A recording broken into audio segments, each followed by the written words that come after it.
Hello, and before you get started on this episode of Zapped to the Past, we would just like to give a massive shout out to the following people: Andy Marsh, Cole Hutchinson, David Hearn, Sven Osa, 2000 DC, Gary Heather, Roger McNally, Joshua Dove, Mark Fletcher, Etienne Vettingfeld, Neil Bullitt, Alexander Gosling, Tim TJ Walker, Phil Sowerby, Joshua K, Dominic Kendrick, Rune P, Steve Perrant, Nick James, Daniel Spreadbury, Peter Price, Richard Davey, Dennis Breakhouse, AL82 Retro, Liam Carew, Dylan Darch, Trevor Planner, Alistair McMillan, Mark Schutz, Lee Sparkles, Dan Wales, Gary Brownsauce Wilson, and Oscar Jacobson. These amazing people have backed our Patreon at the C64 tier, and the support they offer is just awesome. If you want to join them and get a mention in next month's shoutout, access to our Discord server, early access to ad-free episodes, along with any special releases we put out, and anything else we can think of, and the ability to ask us questions for our Ask the Podcast episodes, then sign up by the 18th of the month at patreon.com/Zap to the Past for little more than the price of a pint of beer. It helps us keep playing the games so you don't have to.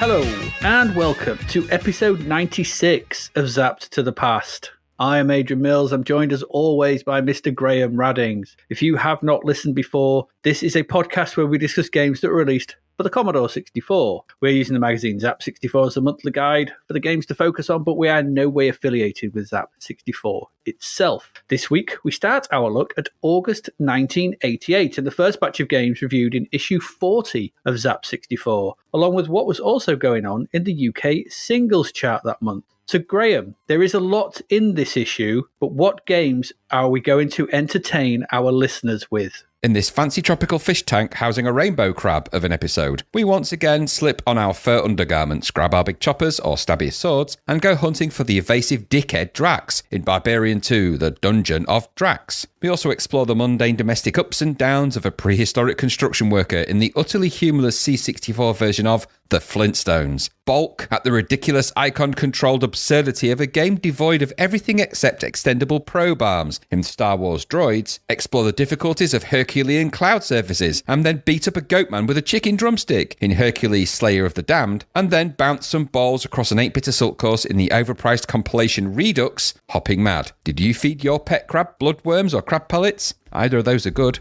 We also explore another TV game show turned C64 family game conversion in Every Second Counts, go on a dungeon crawling punch-up in the gauntlet-inspired Rambo-ish Commando-like Desolator, explore the latest in a long line of derivative budget shoot-em-ups, this time as a blocky astronaut in Destruct, before finally grabbing our Sword of Thundera and then putting it back gently and exploring the 6-minute Aldi-brand Goblins and Ghost world that lies beyond the Ice Palace. On the inside, the roses may well grow, and some might not like the stony ground, but some of these games belong locked away for good, that I'm sure of. Entertaining. Yes, that's a word. That is a word. I would choose the word entertaining. Yeah, I wouldn't necessarily have chosen that exact word. But it's, you know. Well, we're going to entertain them with these games. The games themselves may not be entertaining. There's a couple, maybe. These are like tasty cod bites with delicious pretzel coating, which is just what I've had to eat for tea, and they were very nice. Sounds but the chips that I had with them were a little bit on the dull side. Really? They were a little bit. Yeah, they were like oven chips, and I had a nice, very stuffed chicken, bacon, and leek pie. Oh, very pies. lovely, very lovely, with some excellently cooked homemade wedges, paprika cooked wedges. That is very how nice. You do it, rocking and rolling. Absolutely, and rolling. I was very satiated, shall we say? Good, because you need all your energy you can get for some of this rubbish. That's true. Before we get into the games, though, we must discuss the cover. We have to discuss. It's the a cover. new month. It's the rules. It's a new hair. It's a new day. It's a new it's a new life for me. And I'm going to review the cover. So Zap 64, this is Barbarian. Barbarian 2 is the cover. And you can see, this is, it's good, isn't it? Yeah, I think is it the first time he's really drawn barbarian bodies? I don't remember seeing them from Ollie Frey before this. Yeah, he's done them in the posters, in the big posters that they release sometimes. So there's been sort of fight scenes, but I don't think I can't really remember anything like this, sort of naked and well grown. Yeah, very naked, very well. I mean, to be fair, he's actually drawn them in such a way as they're revealing but not revealing on the woman, especially. Actually, normally these things should be topless in any other fantasy art book, I would imagine. Probably. And he's mercifully covered up, but I think it's amazingly well drawn. Yeah, it's very well drawn, and also as well, just to sort of comment. I mean, obviously this was Maria Whittaker in the adverts for it, sort of thing. But the way that Ollie Freya's gone here, so do it a much more sort of lithe. Yes, she's more Tyrus Flame. She is. Yeah, she's more Valeria. Yes. Yeah, sort of from Conan. But yeah, that the bright red hair. It's really good. It is really a really good image. Yes. She looks a bit twisted. I'm not quite sure, but she's swinging that sword one way. She is swinging that sword. There's lots of blood everywhere. It's a very good depiction of two barbarians at fight. Yeah, it is fighting something. It is in very little. No, I can't. Because this guy can draw, and it's one of the better covers we've had recently. Actually, that's really, really good. The sort of all of the stuff where he's drawing the hair. It's the details that Ollie Frey does like that make his drawings exceptional. The shading on the sort of the physical appearance of both of them is amazing, but the hair on them both is just so well done, and sort of I don't know, he does kinetic movement so well. It's a really, really good cover. That it is really good. So 2 gold medals, two gold medals. Barbarian 2. 2 gold. And Hawkeye. Compunet is revealed. I don't know what that means. Well, as much as the cover art's amazing on this cover, it's let down by the crap copy. Because the copy's rubbish on this one. It's rubbish copy. It's not the best, is it? Sever limbs and cleave skulls. It's like, you didn't need it, did you? No. Who's Gordon Howard? Why would we win an Amiga from him? I don't know. Who is Gordon? Yeah, courtesy of Gordon Howard. I just noticed that. Win an Amiga, courtesy of Does Gordon he know? Howard. Yeah, he bought one. They've stolen it. Yeah. He just picked up the magazine, gone. That's where it went. I knew I shouldn't have let those 2 Zap people into my house. Damn that you, weird Howard. pretense. And we was just saying just before we started there, this has got the most. It's got. They've tried to cram as many sort of inwards into the 80s inwards into the corner as they can in one sort of little ribbon. So we've got the first ever Zap Def guide: get hip, get down, get groovy, get the word. No, and that sentence I can tell was written by a white man. I'm just new. It's obvious. What does it even mean? What's the Def chart? Whatever it says. The Def Guide, I don't know. We should look in the magazine really and see what that is. I'm assuming it's not a guidance document for people who are hard of hearing. The Zap Definitive Guide to... it's the Definitive Guide to Puzzle Games are the first to go under scrutiny in number 1 of an irregular series of features. Puzzle games, hip, down and groovy. That might be the name of the 3 dwarfs that never go near it. What? Hip, down and groovy. Oh dear. Or the alternative snap, crackle and pop. Yeah, exactly. Once again rear their heads. No. I don't think puzzle games have ever been described as hip, down and groovy. They're the nerds of the gaming world, aren't they? Yes, like them and visual novels. It's like, they're the ones you don't want to end up talking to at a party. No, and because it's the real sentences for those puzzle games, it wouldn't be get hip, get down, would it be? Get the corner pieces, line up the back edges. Just not quite as exciting. Group all the same colour pieces together. Grouping, damn you, it's important. Get the grouping sorted out. So I don't know what they're on about, really. No. Also of note, this issue, this is, Paul Sumner is whoever Paul Sumner is, but this, I think, is the first issue that has none, I don't think, of the original Zap staff, with Julie Rignall now gone. Wow. So this is it. This is all new, all interesting, all weird. Gone. Yeah, 3.5 years in, and he's gone. Gary Penn went ages ago. Where did Julian Rignall go after this then? What did he go to? Did he go to another magazine? Freelance. I think he turns up in Commodore User for a while. Wow. Gary Penn's editing that at the moment. Invited? Sub-editor. Just in the office. Look, I don't know why you've come here. You don't work here. Maybe.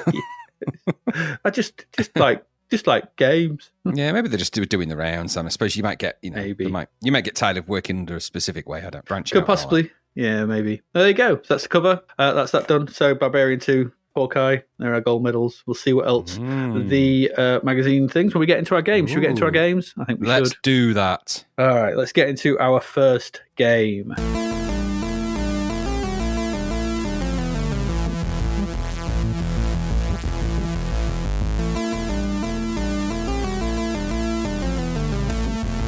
And it's a big. This is one of those gold medals. This is Barbarian II, the Dungeon of Drax, or as it was known in America, what was it? Acts of Rage. Acts of Rage. AXE. AXE. Acts of Rage. Yes, not acts of rage. Anyway, welcome, adventurer, and let me tell you of the prophecy from the Lemurian Chronicles. Do it. And know ye, O Prince, that while the kingdoms of man rejoiced, the evil one gathered his strength, and darkness once more spread its wings across the land. That's it.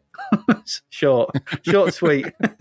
Tell us more, barbarian storytelling person. There is no more. Obviously, that prophecy doesn't make much sense, actually, because and this game is set straight after the first one, so there's not much time for him to gather his strength and darkness. Anyway, who cares? It's all prophecy in it. Welcome to Barbarian II. Short prophecy. Short prophecy. Beware the prophecy. Which one? This one that I found on this this cracker. Let me just read that to you. The one that's written on the back of this pub beer mat. Post it now. There you go. Off that. There you go. Prophecy and all that. Welcome to Barbarian 2 from Palace. This is once again designed by Steve Brown. This time, though, it's got code by Rob Stevens, so different. Joe Walker and Steve Brown did the visuals, and Richard Joseph once again on sound and music. So this is set straight after the finale of the first Barbarian, where you vanquished Drax and rescued Princess Mariana. Drax has legged it off into his dungeons, none too happy at this state of affairs, and vowed to wreak disaster on the jeweled kingdom. What are the Lemurian Chronicles anyway? Who's this Lemurian? Who is he? I don't know. Is it Mark Lemurian? I thought he was on TV, a TV person, like a host. Bob Lemurian. Is it a lemur?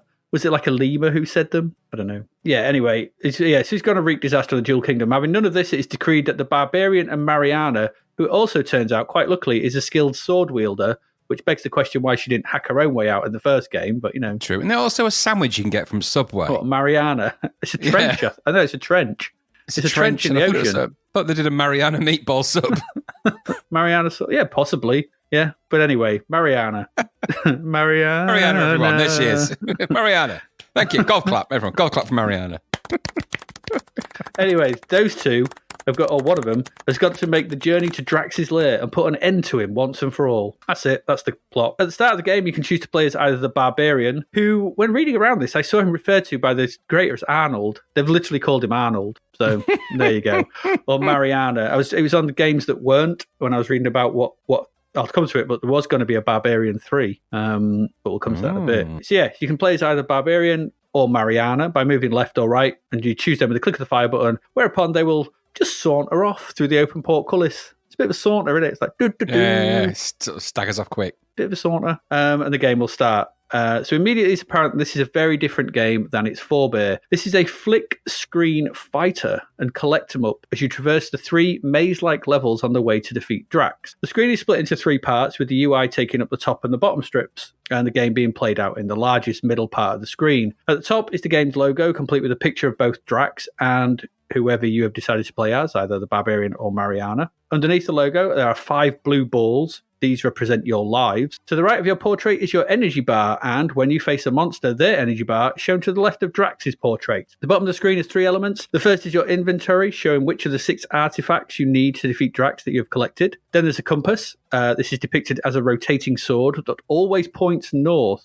to help you orient yourself as you progress. And finally, there is your score on the bottom right. The game itself is almost identical in its visual style to that of Barbarian. All the characters are big and well grown, and their animation is well done throughout. Your character can perform a number of moves. They can walk, run, and jump, and spin round to face either direction. That's with the fire button not pressed. They can also enter cave entrances by pulling down and diagonal. For attacking, they can kick, can do a crouching swing, pull down and fire, push up and fire, do an overhead swing, and if you pull away from the enemy and press fire, do the spinning attack from the first one, which can, if you do it right, decapitate certain enemies. But that's it. Your moveset is a lot more limited than in the first game. A lot. Yeah, it is. So I don't know, maybe because obviously you've got running and moving and jumping now, because if you run, you can jump and things like that. So I don't know. They've had to tone it down. You've only got literally 4 attacking moves now. The 3 levels you have to make your way through are the wastelands, the caverns, and the dungeon, before making your way to Drax himself. The graphics on the various backgrounds are pretty well done. There's mountains and sort of animated birds in the first level. There's blinking eyes and flickering torches in the second, in the caverns. And there are unfortunate souls manacled to the walls who sort of look up and skeletons in the third level. It's all pretty well drawn. Don't get me wrong, visually this is very good. The monsters change as well from level to level, with you facing off against giant pink saurian beasts, pain in the asses that they are, giant Neanderthal men and mutants, and there are others in level 1. There are orc, grubs, crabs, and cave trolls, along with other ones in level 2, and there are dungeon masters, giant grubs, and orclets, along with other ones in level 3, so in the wastelands, in the caverns, in the dungeons. So this offers a varied amount of things to fight. Some are big, massive, some are sort of medium size, and some are quite small, and each one needs a bit of a different strategy to take them out. On your travels, you must find the following artifacts as well if you are to face any chance against Drax and his pet great demon that await you in the final level. You find the shield and the globe on level 1, and these guard against instant death from the demon and against Drax's magic, respectively. On level 2, you must get the potion and the jewel, which increases your resistance and disables the living idol when it is reached, respectively. And on level 3, you get the key and the axe, which opens the portcullis door and increases your strength, respectively. I can't help feeling that the axe would have been better on level 1. It's like, give me the power-ups early, please. I mean, guard against instant death from a demon and against Drax's magic on level 1. You don't need them until level 4. To put them in level 3 would make sense, wouldn't it? And so the potion and the axe should have been level 1. They increase your resistance and increase your strength. That to me is sensible. Then, I don't know. But, that's just me. What do I know? As you face off against the various monsters that sit in your way, your health will drop as you take hits, and should it reach 0, you'll lose one of your 5 lives. You can get these back, though, by finding skulls of lost warriors about the levels, and these will give you an extra life upon discovery. All you've got to do to pick any of these things up, basically, is just run into them as well. You don't have to do anything, just walk into them. There are also pits, giant pits that need to be jumped over, and rivers of lava that you can jog over or jump over. It's up to you if you get the jogging thing right. Kind of like the bit in Impossible Mission where you can jog from one platform to another. So if you get it right, you're all right. Yeah. But should you not, you get hit. You sort of take a hit and get knocked back and lose some strength. Lose some health, sorry. If you don't quite make it across a jump, you'll teeter on the edge, like, sort of if you go back. But you can save yourself with a quick waggle of your joystick. So you can do that. So there's a fair bit to do here. Many creatures to fight, and it looks and sounds great. Solid sound effects, lots of nice humorous touches, such as the Neanderthal laughing out of the screen should you stumble over a lava pit when you're fighting them. It always raises a chuckle. There's loads of little bits like that. But yeah, that's all great. But is it any good to actually play this? I don't know. I mean, let's get the first thing out of the way here. Navigating this is confusing. It's almost, in and of itself, this is pretty much the same as Flash Gordon or Turn a Nog, that opening scene. It's just another one of those in the way it wants you to play. And as we've found with this kind of thing, trying to keep your spatial awareness while being forced off screen by an angry 8-foot-tall dinosaur takes some doing. And you can get knocked out of a cave back into a certain different way, and it can be painful. It's not helped as well that by sometimes there are some screens where you run out of them on the right only to enter the next one from the right facing the opposite direction. So that doesn't help. So then you run back across and you exit on the left and then run back in from the left on the next screen. It's like, well, that don't work. So you can get quite confused quite quickly. I found that your progress can also be blocked by enemies that sit on the far edges of pits, just trying to get towards you, because they just walk towards you, and if there's a pit in the way, they'll just walk at the edge of the pit. And you can't jump over the pit at this point, because you'll just hit them and be knocked into the pit, loss of life. So you don't want to do that. So then you have to backtrack. But, usually I've been running away from an enemy through somewhere, through a doorway or a cave entrance, whatever they are. So then I've got to fight them.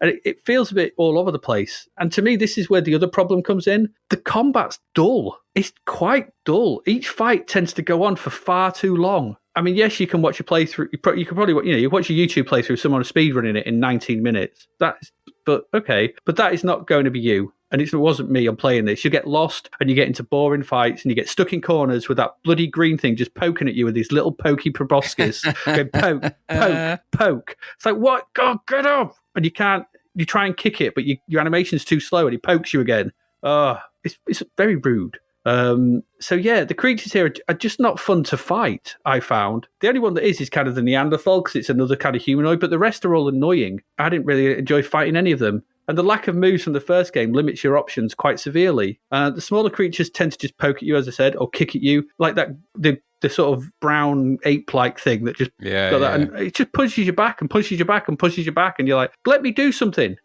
And it takes too long to run away from it. And you can't walk away quick enough because to turn around, you don't just turn around, you have to do the fancy spin every time. So, yeah, okay. Yeah, so you just find yourself in boring wars of attrition. That's what I found. And yes, I know you can jump over some of them. Never seemed to work for me when I tried. I just always seemed to hit them. And I couldn't get the timing right, or something was off. I don't know. Before, just before anyone says anything, I saw it done on the YouTube video that I watched. But I was like, I tried it, but it just never seemed to work. The bigger enemies take forever to kill, and it's just no fun. You just end up doing the overhead swing constantly against the big pink dinosaur. I don't know. It's weird. And they also do that thing where they respawn, sometimes right in front of you from clouds of gas. And this just adds to the annoyance. I mean, we played Usagi Yojimbo recently, and that took the time to place the enemies in the world and not constantly spawn them. It was designed. There was a design process there. It also made it a straightforward 2D game, so you never felt lost. You just left to right, off you go. This game would have been much better if they'd have followed that design ethos, I think, and designed the game around these encounters, so they could have placed the big monsters where they needed to for, ups and downs, peaks and troughs, and sort of thought, well, we'll have this here rather than we'll just have it chasing you across the screen, the big pink dinosaur go brrr. There's a lot of tech here that's good, but I think the design is a bit of a mess. As it is, I found myself wandering around some very samey locations, getting into fights, and my way blocked by monsters on the other side of which it's just led to a very enjoyable play session. I was really looking forward to this, but the spawning enemies and lack of variety in the fighting really stuck out here. Yeah, there's more to do than in the first game, but what that game did, it did incredibly well. This feels like a more bloody Flash Gordon or any of those types of games that we've played. And that was not something I was expecting from a gold medal game, really. I think they've just been suckered in by the presentation and the visuals and all that kind of thing. Don't get me wrong, it's technically very proficient and very well put together, but it's dull to play when all's said and done. And finally, you don't even kill Drax at the end, because he puts his head back on and escapes in a magic mirror before sticking his hand back out and calling you a wanker. And that's what it looked like to me. It looked like he just sticks his hand out and just the shaky hand symbol at you. I was like, oh, it's a bit rude. Maybe he does. Maybe he does, yeah. I think he's sort of shaking his fist, but looked like he was calling me something. Because this was because Steve Brown was intended to make a third game in the series. This was supposed to have you kill Drax and then that was it. But then he got the idea, like, let's make it a trilogy because it's a fantasy game, so it needs to be a trilogy. So we'll do another one. So we'll have him escaping, and then in the third one, it'll be. And he was essentially what his idea was, like reading games that weren't, which is more of this. And even he said, maybe, I don't know. It has a description of it, and it sounds very similar to this. But what happened was it kind of got taken off him. Some new came in, I think. Read the games that weren't. We'll link to it. I'll put a link in somewhere. So there was a sequel was in the works on the Amiga and ST, and it was going to be a platform game. Oh, dear. I know. Something's gone wrong already. Something went wrong. However, before any of this happened, Palace went bust and the Barbarian license died with them. So it never actually happened. I don't know if there's any footage of it kicking about. There wasn't any. There was some sort of concept art on the Games That Weren't website, but I found that quite interesting that the reason that this didn't end properly is because they wanted to do a third one and then they went bust, so there never was a third one. So you never actually killed Drax in these games. Silly. Yeah, this was disappointing. I found this quite disappointing and ultimately pretty dull. It's technically good. It looks nice, but that combat is boring against blubby enemies. I just didn't like it. What about you? Very similar story, actually. I remembered the Amiga version of this more than the C64 version because I just remembered it more. And I remembered in the back of my mind, I remember having this vague notion that there was something wrong with it. There was a reason I didn't enjoy it. Now, as you've rightly said, I mean, it's a classic in its own way, this. Technically, it's all very clever in what it's doing, the look and feel and all of that, in terms of its central premise of a barbarian or a female barbarian on some kind of quest. And the graphics and the technicality of the sort of character fights kind of work in that respect. All good, that part. However, problems do begin, as exactly where you said.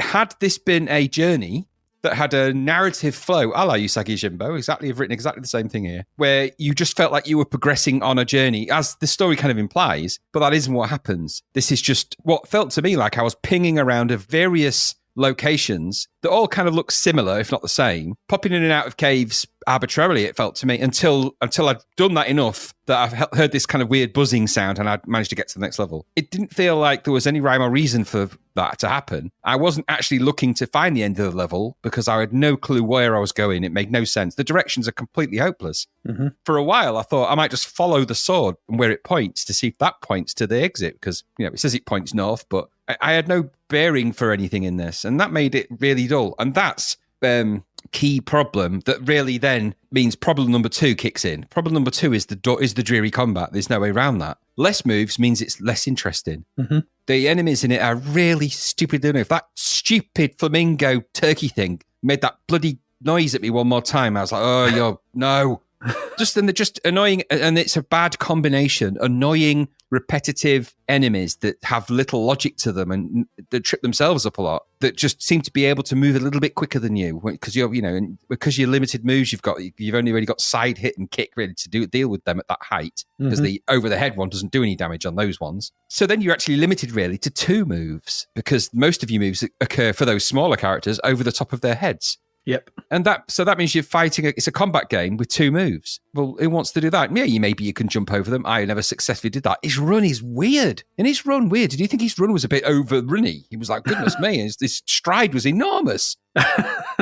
Yeah. So it just all felt a little bit of a letdown. I was kind of hoping it'd be a lot better than it was. And the graphics and everything, all the preamble, all the build-up, whether it's Acts of Rage or Barbarian II, all of that, it had all the shakes and all the bones and everything else to really be something. But I think they just then they fleshed out the idea that there wasn't much to do by making it impossible to navigate. That was and then making the enemies pop up all the time. That's the trick, isn't it? We've identified this as the C64 game extension trick. Yeah, it's the 8-bit. It's the 8-bit finglongerer. It's the finglongerer. It's the finglongerer of the 60s. It is exactly that. How to make a 19-minute game feel like it's 6 hours. Just make it impossible to find your way around and throw enemies every 2 minutes. Yep. You don't need to do that. Usagi Yojimbo didn't do that. You don't need to do that. And also with Usagi Yojimbo as well, the combat was over in like about 5-10 seconds. Yeah, exactly that. As it would be. Yeah. Because I found, at one point I was having a pitched battle with one of those pokey things. It went on for ages. I'm like, how strong are these things? I'm a barbarian wielding a weapon here, whacking it. I'm like, get off. Anyway, so I thought eventually I felt like I was getting Scooby-Dooism. Now I'm running across the same backgrounds, the same coming out in and out the same cave. Backgrounds started to seem samey. The enemies kept popping up. I had to deal with most of them with 2 moves. The cave troll thing, whatever it was the bigger one, was the most interesting one to fight. I got a cheeky beheading in there. All good, that. Title music, sort of stirring stuff, I suppose, if you like that kind of thing. It's not his best piece, is it? No, it's not as good as the Barbarian music or anything like. No, it's not. So there's stuff to go at here, I suppose. Is it a worthy sequel?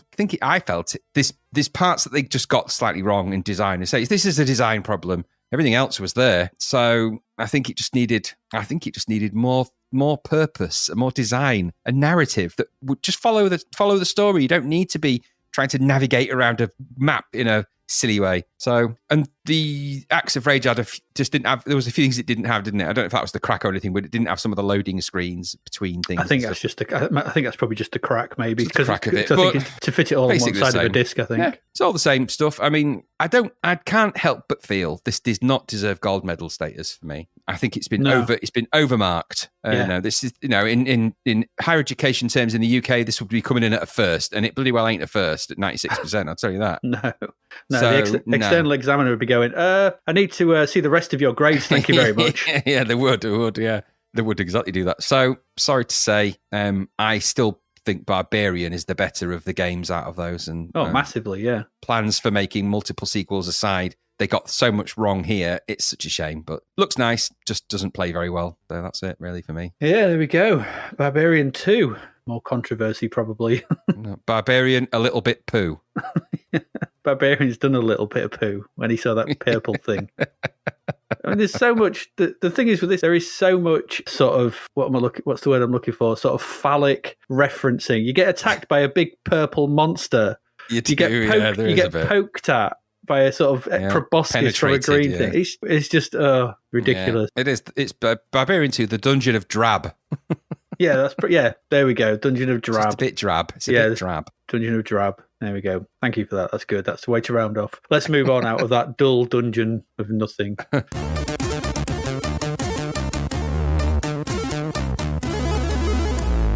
And Graham, you've got the pleasure of the next one. Second time we've been to Bedrock. This is the Flintstones. Yes, it is. They're back. They're back, they are. I wish they are the Flintstones. I know. Flintstones. Meet the Flintstones. Diddle, diddle, diddle. Published by Grand Slam. This designed by Tiki Software. Coded was Peter Harrop and Sean Hollingworth. They made Terramex and Avides A. Monty but Death Wish 3, they did. Oh, right. Can't tell or anything. Graphics, Mark Edwards here. Not sure what he was responsible for, really, other games-wise. Musician, Ben Daglish. Ben Bang the Rocks Daglish. It's Ben. Good old Benny. It's Benny. Benny D. Here he is, Benny D. Benny D. So it's the Flintstones again. Yeah. Yay. Way. Yeah, great. Back in March 86, Zapped to the Past episode 22 was when we looked at Yabba Dabba Do. Or what should I say? We referred to it as Yabba Dabba Don't at the time. Yeah, we did. It was that was Quicksilver's Yabba Dabba Do, wasn't it? We surmised that it had a reasonably well-drawn Fred Flintstone-looking cartoon sprite, but the game, however, was utterly dog egg. It was indeed.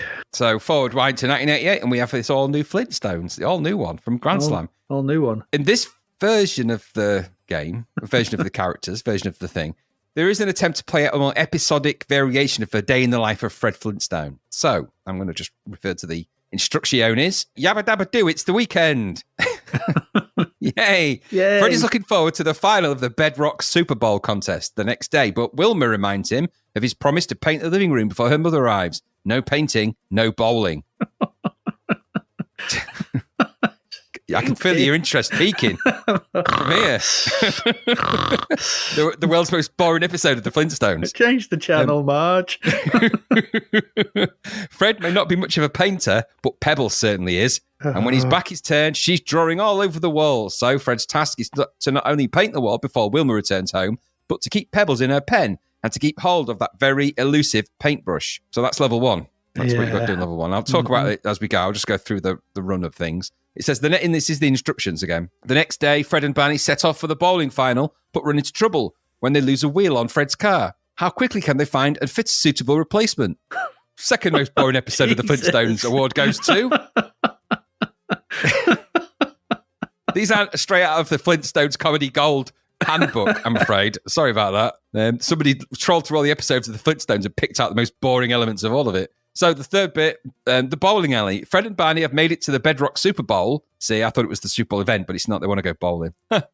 And it's Fred with his twinkle toe style against no-nonsense Butterfinger Barney. May the best man win. Gold. Comedy, bloody gold, that is.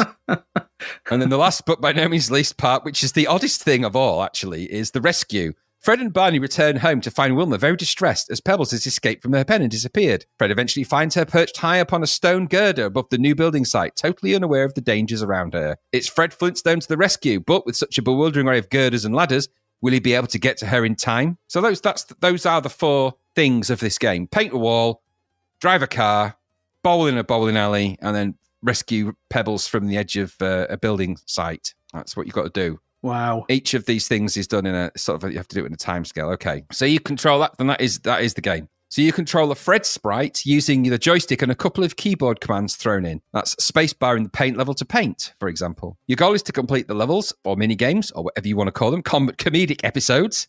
No? All right, just episode then. No. Within the time limit. Failing to do this will cost you one of your Freds. Run out of Freds, and Fred's dead.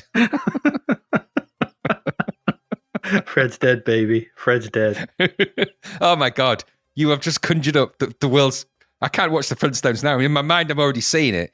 That sequence from bloody... Pulp Fiction. Pulp Fiction, yeah, with Fred Flintstone in there. In that Zed is Dead sequence. Oh, God. Good luck. Barney getting bummed by that bloody... Oh, my God, no. Oh, gee, Fred, why do you want to put it there? Well, it's not Fred doing it. He's going to have to get the samurai sword, hasn't he? Come back. What you doing, Barney? Oh, my God.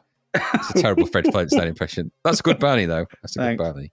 Anyway, so the game, then, apart from this weird fantasy we've just enacting for you. We like to think every now and again we are a Flintstones reenactment society, just so in case anyone wondered why we do that. And it's when we get these crap games based on cartoons that this kind of darkness appears. It's like we had it with Rupert. We had it with the Rupert Pair games. The Dark Cartoon Trilogy. Flintstones Pulp Fiction version. Just whole thing is weird. Anyway, back to the game temporarily. The game window is generally split horizontally down the middle, with the game in the top half and the UI, if you can call it that, in the bottom. Hopefully you'll figure out what it all means. In there, you'll find a green triangle with 10 pins in it. That's already there when you start, just waiting to be enabled. So everything that is in this game is already in the UI, which I don't like that. No. Details if you paint coverage for the painting section, or speed or direction in the section when you're driving the car. There's parts for bowling as well. Your remaining threads, of course, an hourglass timer, and the score and current high score, which is hiding in that bottom border, fancy effects and all that. Opening up that bottom border there for that. Fancy. The game doesn't have a title screen that I saw, unless it's on the crack or something as such, and it starts on this screen. So it starts on the screen that you start in and the rest of the game is in, with a scrolling message to give you some sense of the world of the Flintstones. Nothing captures the spirit of a quirky cartoon vocal like a jerky, unskippable scrolling message, I always like to think. I don't know about you. It's how I used to sort of take in my cartoons as a child. Yeah, exactly. Why watch the fun of Scooby-Doo when a jerky scrolling message can just convey all of the same dialogue? Just as good. It's just as good, honestly. The pre-game start version of the screen has a twee version of the Flintstones theme. So this happens before you start the game. It grates, that, it does. And the music in-game is very generally, I'd just put forgettable. Borderline annoying, but just forgettable. It's another version of the Flintstones in kind of a quirky do-be-do-do-do-be-do-do-do-do-be-do-do-be-do. No, I'm like, all right, okay. The graphics on the whole are a blocky mass. Medium res is the order of the day here. And while they are blocky and simple in colour, I suppose if you squint, and I'm being a bit generous, they kind of look like what they're supposed to be. Kinda. The colours, though, grey, browns and yellows, are a bit of a mixed bag in this. I guess they represent the parts of the game. But the bowling feels like you're in some kind of sex dungeon, and all the graphics have a kind of bitty, badly shaded vibe. Ted's dead. Fred's dead. Telling you, he is. So I was half expecting there to be some red room paddles in the bottom. And Barney, bend over. I'm giving you a paddling. Okay, Fred. Barney. Who is that? I don't know. I was just thinking. I was trying to attribute. There's nobody who does that. That's my new character. That's a cross between Wilma and Betty. Wetty. Wetty. It's good old Wetty. It's Letty. We'll call her Letty from Fast and Furious. She just made an appearance for no reason. Oh, that's nice. So yeah. So there is it is a bit of a badly shaded vibe. The sort of shading that you actually in this game you get with 4 colours. So imagine that, because this game is 4-colour medium res all the way. We are doing 4-colour medium res. Can we have any more? No, you're not having any more colours. 4-colour medium res. Get on with it. It's all we've got the budget for. Fred Flintstone requires more shading and detail. No, he doesn't. Not in this version. Right, get on with it. He's black and brown. That's it. The general UX graphics, I suppose, are okay. Decent workings on the hourglass, the way it kind of animates. All right, okay. The scrolling message feels like a complete afterthought in this game, though. I'm pretty sure that was added after the game had been done like this. So how do we make this game more interesting? I don't know, put a scrolling message in the middle of it, because it does just appear. Mm-hmm. It doesn't belong. And it doesn't belong. Why would you put a scrolling message in a game based in the caveman times? Why wouldn't you have it just appear on some kind of tablet, or I don't know. There's a million ways you could do that would be more in keeping with Fred Flintstone. Uh-huh. It plays as you might expect them, with all the dreary dullness of an episode of the Flintstones with all the humour removed. Canned laughter, one-liners, and stupid situations are needed. That's what makes the Flintstones funny. And I'm stretching funny. It's not like my side of a split watching the Flintstones, it's just kind of boring. It's Fred Flintstone just doing manual, boring tasks. In the cartoon, Fred is often trying to get out of the situation, and that is here, I guess, but it's boring and it's not challenging. Painting the walls is easy and drab. You're painting them grey as well. Grey. I mean, if you want to make a game more boring than ever, paint walls grey in a cave. They're already grey. Boring. The run in Fred's car is short and too simple. Boring. The bowling doesn't really work very well, and it's visually drab and boring. The Far New Rescue is alarmingly simple and really stupidly obvious. None of this has any real challenge or any humour. It's just a dull, ordinary day in the life of a Bronto crane operator at the Slate Rock and Gravel Company. Oddly, the game got 40%, and the earlier version got 60%. Neither of them are very enticing, if you ask me. They're not very enticing Flintstones games, if you ask me. I half expected to find an end-of-game animation where you just saw Fred's feet drop into view in front of some grey slate background as he hanged himself after realising the futility of his existence. Maybe of the Flintstones, but this is no fun at all. What did you think? Yabba dabba no. There you go. Change it to that. Just no. It's how to make a comedy show boring. Make me paint a wall with really sticky, horrible controls. Awful. Blocky nightmares of the cast only add to the horror. And don't get me started on the scrolling messages with a space after the quotation marks at the beginning. Like you with some of your crap for shading sort of thing, bad punctuation and shit like that. I started to get eye twitch syndrome. I was like, why is there a space there? Why? There shouldn't be a space after the quotation. There's no need for a space. I didn't get very far. This is slow, turgid, and boring. Who wants to paint a sodding wall from one shade of grey to another? I mean, literally. Nobody. It's a joke. The only joke that is there's a joke in Red Dwarf, in the first season of Red Dwarf, where they're painting it from something grey to Battleship Grey, and they get mixed up and they're trying to get the Scutters to do that. I mean, that's funny because the situation between Lister and Rimmer and the Scutters and getting it mixed up and they don't know what's going on. Here, it's just a nightmare. It's just horrible. It's horrible controls. And trying to catch that bloody brush and it's just horrible. And who cares? And then Wilma turns up and puts a space after a quotation mark. I just wanted to throw my joystick through the screen. I hated this. Who thought this was representative of the Flintstones? There's nothing of it. What episode does... I mean, some Flintstones aficionado may go, I'm sorry, but in episode 3X Series 2, he does actually paint the wall. I don't care. That's probably the worst one. This was awful. Just a horrible, pointless waste of a license of a game. Yep. And that bit at the beginning where he slides off the back of the dinosaur had me laughing for ages. This blocky stick man in the background... He goes, waddles off. I was like, oh my God, this is what we got here, isn't it? £10 this was. £10. Too heavy. Way too heavy, that. Yeah, god awful. 40%, no chance. No. It's just a bad game. Yabba dabba no. There we go. I hated it. Yeah. Well, there's probably more licensed games in the future that'll be much better than that. Yeah, there is. Let's move on to the next one.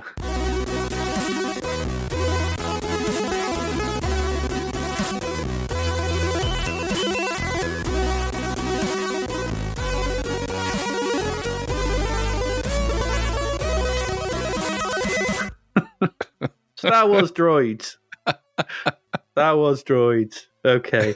See you later. At least this was only $2.99. Thank God. Yeah. So if you are unaware of just what Star Wars Droids is, whatever, then let me tell you straight from the wiki on the show. Star Wars Droids, The Adventures of R2-D2 and C-3PO is a 1985 animated television series spin-off from the original Star Wars trilogy, focusing on the exploits of R2 and C-3PO between the events of Revenge of the Sith and A New Hope. At the time, this was obviously just before A New Hope, because Revenge of the Sith didn't exist, obviously. The series was produced by Nelvana on behalf of Lucasfilm and broadcast on ABC with its sister series Ewoks as part of the Ewoks and Droids Adventure Hour. What a torture that would have been. Good nightmare. The series ran for one season of 13 half-hour episodes, and an hour-long special broadcast in 1986 serves as the finale. There you go. So that was Star Wars Droids. I don't think I've ever watched it. I've never seen it. Don't ever want to watch it. They're not my favourite characters. I mean, they're not. Everyone seems to have this, C3 now. I like R2 because they don't say anything, but C3PO is just annoying. They were never meant to be a thing having adventures of their own. It's just not the way. No, he's not got the legs for it. So in this game, we get to control C3PO and R2-D2. Unfortunately for them, they have been captured by the From, that's with two M's, gang. So the From gang, who had managed to escape from the high-security prison on the planet Ingo and legged it back to their old base on Oran. All right. Unluckily, the droid's shuttle pod had crashed on the surface of Oran, and the Froms seized them and threw them in their cells for reasons, I don't know. Luckily, using R2-D2's probe arm, they managed to break out, and you now have to navigate the droids to safety through many levels of random crap. So, when this game loads up, you have a very, very annoying tune, which I think is supposed to be the theme from the show, I read. I think so. But obviously I didn't recognise it because I've never seen the show, so I don't know. All I know is it was bloody annoying. And there's a spinning display of sprites just going round and round, faster and faster, for no reason. Multiplexer. It's not, but yeah, just nothing to do with the rest of the game. It's not good for epileptics. I'm going to, warn. Just a warning. Warning. So this was coded by Paul Gill, visuals by Ian Anderson and Chris Gurney, and music by Tony Williams. The credits on the title screen say a lot of other things, though. Weird credits, and I just ignored them. It's just like going for some more quirkiness. No. Those credits are from Lemon64, so I'm going with them. Pressing the fire gets the game going, and it's here that we are greeted with another stupid control system. What is it with icons or stuff? It's not as bad as that one we saw the other week where the slaying game, Slaughter, where the icons floated around and you couldn't pick what you wanted. Oh, yeah, the coleslaw game, yeah. That's not as bad. But this is an icon-driven game. So, yeah, none of your direct inputs here. Oh, no. This is one of those fancy icon-driven games that we do not like. The UI at the top has your score and health and some game information, none of which matters as you're not going to play this long enough to care. At the bottom of the screen are icons, which allow us to move left and right, throw a bomb, present oneself for inspection by R2's probe arm. That bend over in robot language. So he just bends forward and R2's doing probe arm extended. Oh, R2. Yeah, you've cleaned that. That's not a droid. It might not be. Enter a code to unlock a door or laser fence and move up and down through the doors once open. All these are separate icons across the bottom, which you've got a slow-moving cursor moving across, back and forth across. The middle of the screen is where the action takes place, and this is simply a single-level corridor upon which the droids meander along, left and right, opening doors and fences, and stopping every now and then to throw a rock or bend over. Other droids wander about, and if you hit them, you lose energy, and if you run out of energy, you die, and you will probably want to do this. The game is ugly, with what I suppose are recognisable sprites on the main droids, but everything else is garish and unpleasant. The background is full of stars for some reason. You're underground. I don't know why it's full of stars. Makes no sense. Bad painters. Yeah, Fred Flintstone's been there. The droids that meander about are, just like our heroes, single colour and bland. The control system is stupid. You have to keep your selector over the move icon to keep them moving. Why? Why not just use left and right on the joystick? Fire to throw a rock, up to interface with computers and go through doors, and down to present yourself to R2's probe arm.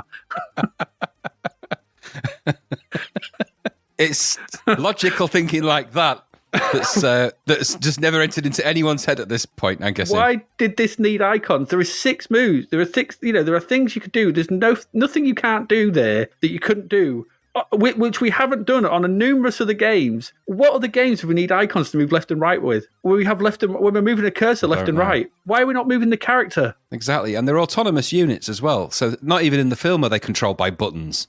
So. It's just stupid. It makes this game borderline unplayable, along with being awful on the eyes and ears. This game confused me because people must have agreed that this control system was the way to go. When it could have been done so much easier and better with manual controls. I just don't understand. This is a bad budget game and needs to be digested for 1,000 years in the belly of the Sarlacc. That's all I can say about this. Awful, terrible, terrible thing. That control system is just the stuff of gibberish nightmares. What did you think? Not good things is what I thought of this. Not good things at all. I didn't write a lot of notes about it because it wasn't on my screen very long. Don't worry. My very first comment is, icon controls. Why? It made using the joystick hard work. I'm like, why do I have to move the pointer with the joystick to the button to make the droids move? Why didn't I just move the joystick to why? It's just, that's a big question for me. Don't know. I mean, that was the beginning of the horror for me. I'm like, oh God. Then there was the sprite design. I'm like, all right, I suppose it's yellowy coloured and it looks kind of like C-3PO, but not really, is it? It's not very good. It's not very detailed or anything, is it? No, and I'm thinking, this is a Star Wars license. I mean, goodness me, this isn't good, is it? No. It just didn't shout Star Wars at me, thankfully, actually, I suppose, in a way. It didn't have anything to do with Star Wars at all. It didn't feel like it could just happen to have two, this could easily have been an Aldi brand Star Wars game, couldn't it? Just called it The Adventures of Goldbot and Mini Droid. And Probe Arm. Probe Arm, yeah. Just the idea of people extending themselves to be probed. I'm like, all right, okay. And the thing is, it's not like that happens a lot. Thank God it doesn't happen a lot in Star Wars. I don't remember C-3PO presenting himself such as he does in this. No, not in that way he doesn't. But the duck in this, it is duck, but you can't duck under the robots that go and flying around. So it's of no use. Stupid. No, it isn't stupid. Nobody's put any thought into this whatsoever. I don't quite understand it. And my feeling is that this started out as one game and ended as another. I think this is two parts of two completely different games that have been bolted together. It was absolutely rubbish, even at budget price. An utterly lame attempt at something that has so little to do with Star Wars I'm not even sure really what it has to do with it at all. I mean, it just doesn't. And it's kind of thankfully lost in the midst of Star Wars time and space. Thankfully, this has been placed, a long time ago in a galaxy far, far away, hopefully never to be found again. Yeah, Awful absolutely. bloody thing. I didn't play a lot because it wasn't playable. There was no game in it that I could find. I just was getting more and more crazy trying to control the stupid robots with the icons. Yeah. And not really doing anything, periodically throwing rocks or whatever it was I was throwing. I was like, what? In what episode of any of the Star Wars saga ever did C-3PO pick up a bloody rock and lob it at anything? He's a coward. That's true. There is actually a code breaking sequence as well where you get 7 things on the screen and they light up and you have to sort of then you have to repeat the thingy to unlock the doors and stuff. No. It adds no pleasure to any of this. No, I wasn't interested in it. So no, I just at that point I'm like, I'm out. No, I'd never liked the cartoon Star Wars Droids. It's not very good. The C-3PO voice is really weird. I think it's Anthony Daniels as well for the cartoon, but he doesn't sound the same. Something's not right about it. And his body's too stretchy to be C-3PO. And when you watch the cartoon, you'll see what I mean. I don't want to if you watch any it. of them, it's don't watch it. It's not good. And no, and it mercifully was killed in at a very young age. Yeah. So it didn't last long. Which is good. It's a good thing. It's very good. So that's good. Yeah. Enough of that. Let's move on. Even the Jawas wouldn't have had anything to do with that. They'd have seen that and gone, oh, Didi, just burned it. Burn it. Oh, Didi. What are you trying to push in this? This crazy crap, stupid tape shit. What is it? Yes, indeed. Oh, let's leave them behind. Let's leave the droids rotting in a slag heap somewhere. Yes. Let's move along. So I'm sure the next one is, it's another sort of license, but let's see if that's any good.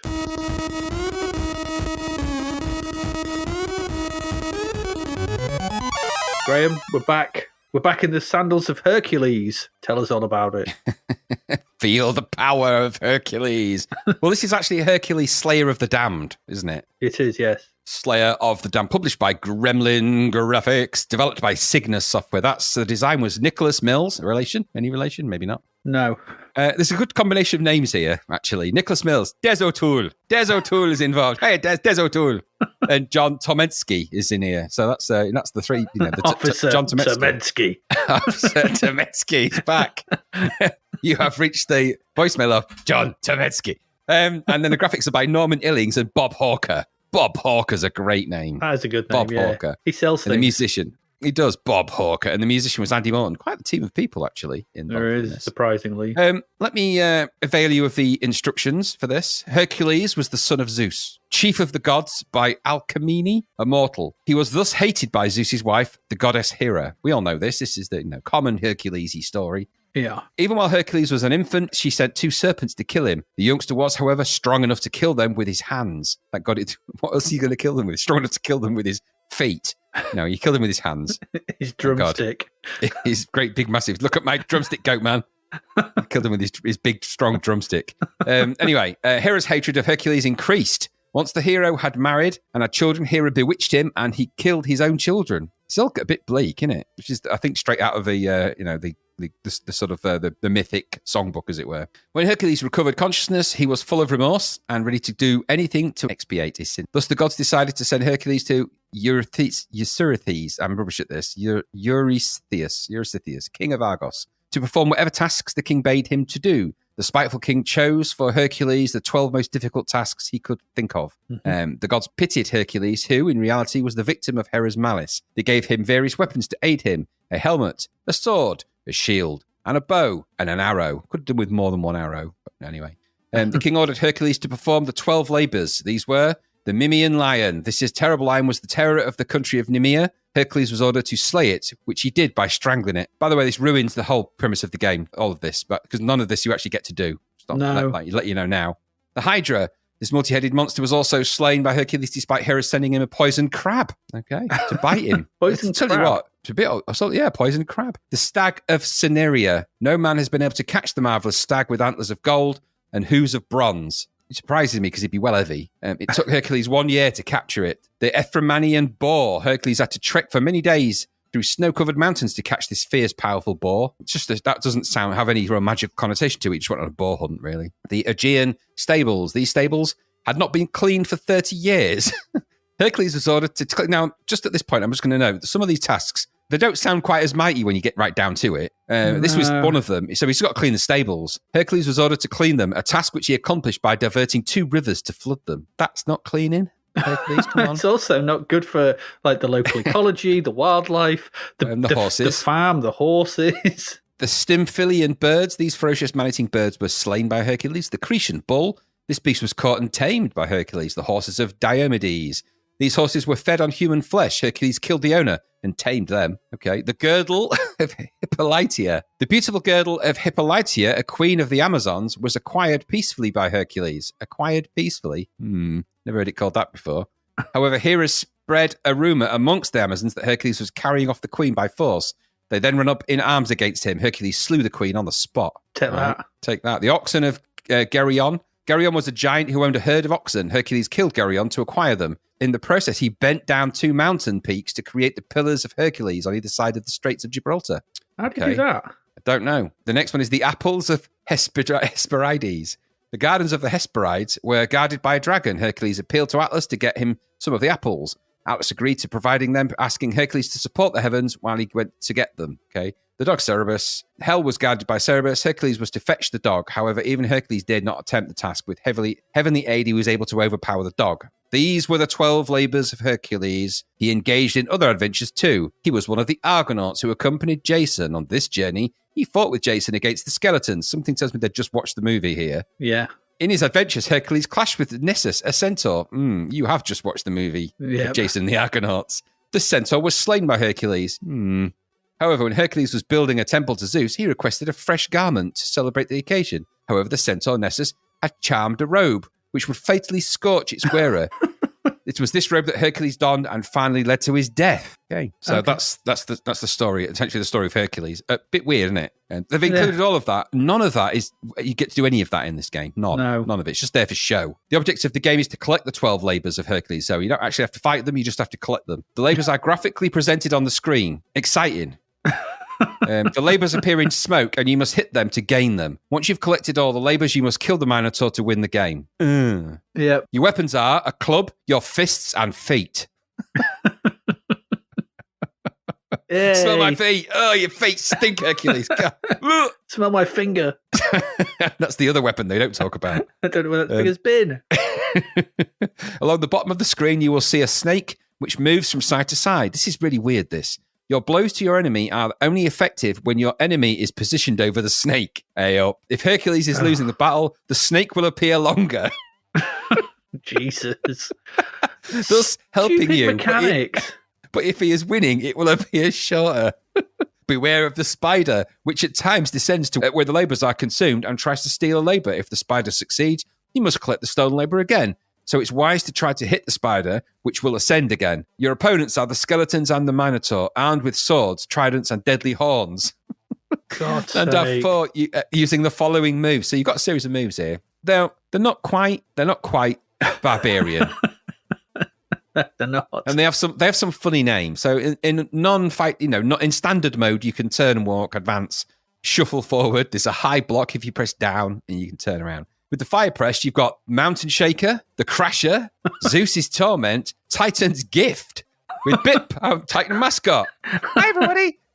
Punch of Dead, Low Block, Thunder Kick, and Pluto's Messenger. I don't want to know what Pluto's Messenger is, but according to this, Pluto's Messenger just says leg sweep. That's the actual name for that is a leg sweep. Yeah, all right. What's that got to do with Pluto? Well, a Mountain Shaker is an overhead blow. A Punch of the Dead is a punch. A Thunder Kick is a kick. Titan's Gift is a low cut. Zeus's Torment is just a mid blow. And the Crasher is a head blow. So that's all you ever need to know about this bloody game. First impressions then. The music does not feel particularly Herculean. No, it does I would not. say it adds a sort of a cinematic-y feel-ish to the titles. They tried that kind of like fade in, fade out of, single title things. I've seen it a couple of times in games. But the music felt like you were in a Greek taverna, just, waiting for your waiting for your gyros. tapas. Yeah. You start with 2 options, Realm of the Damned and the Minotaur demo. Choose the Minotaur demo and the loading will begin, and it's a slow old thing.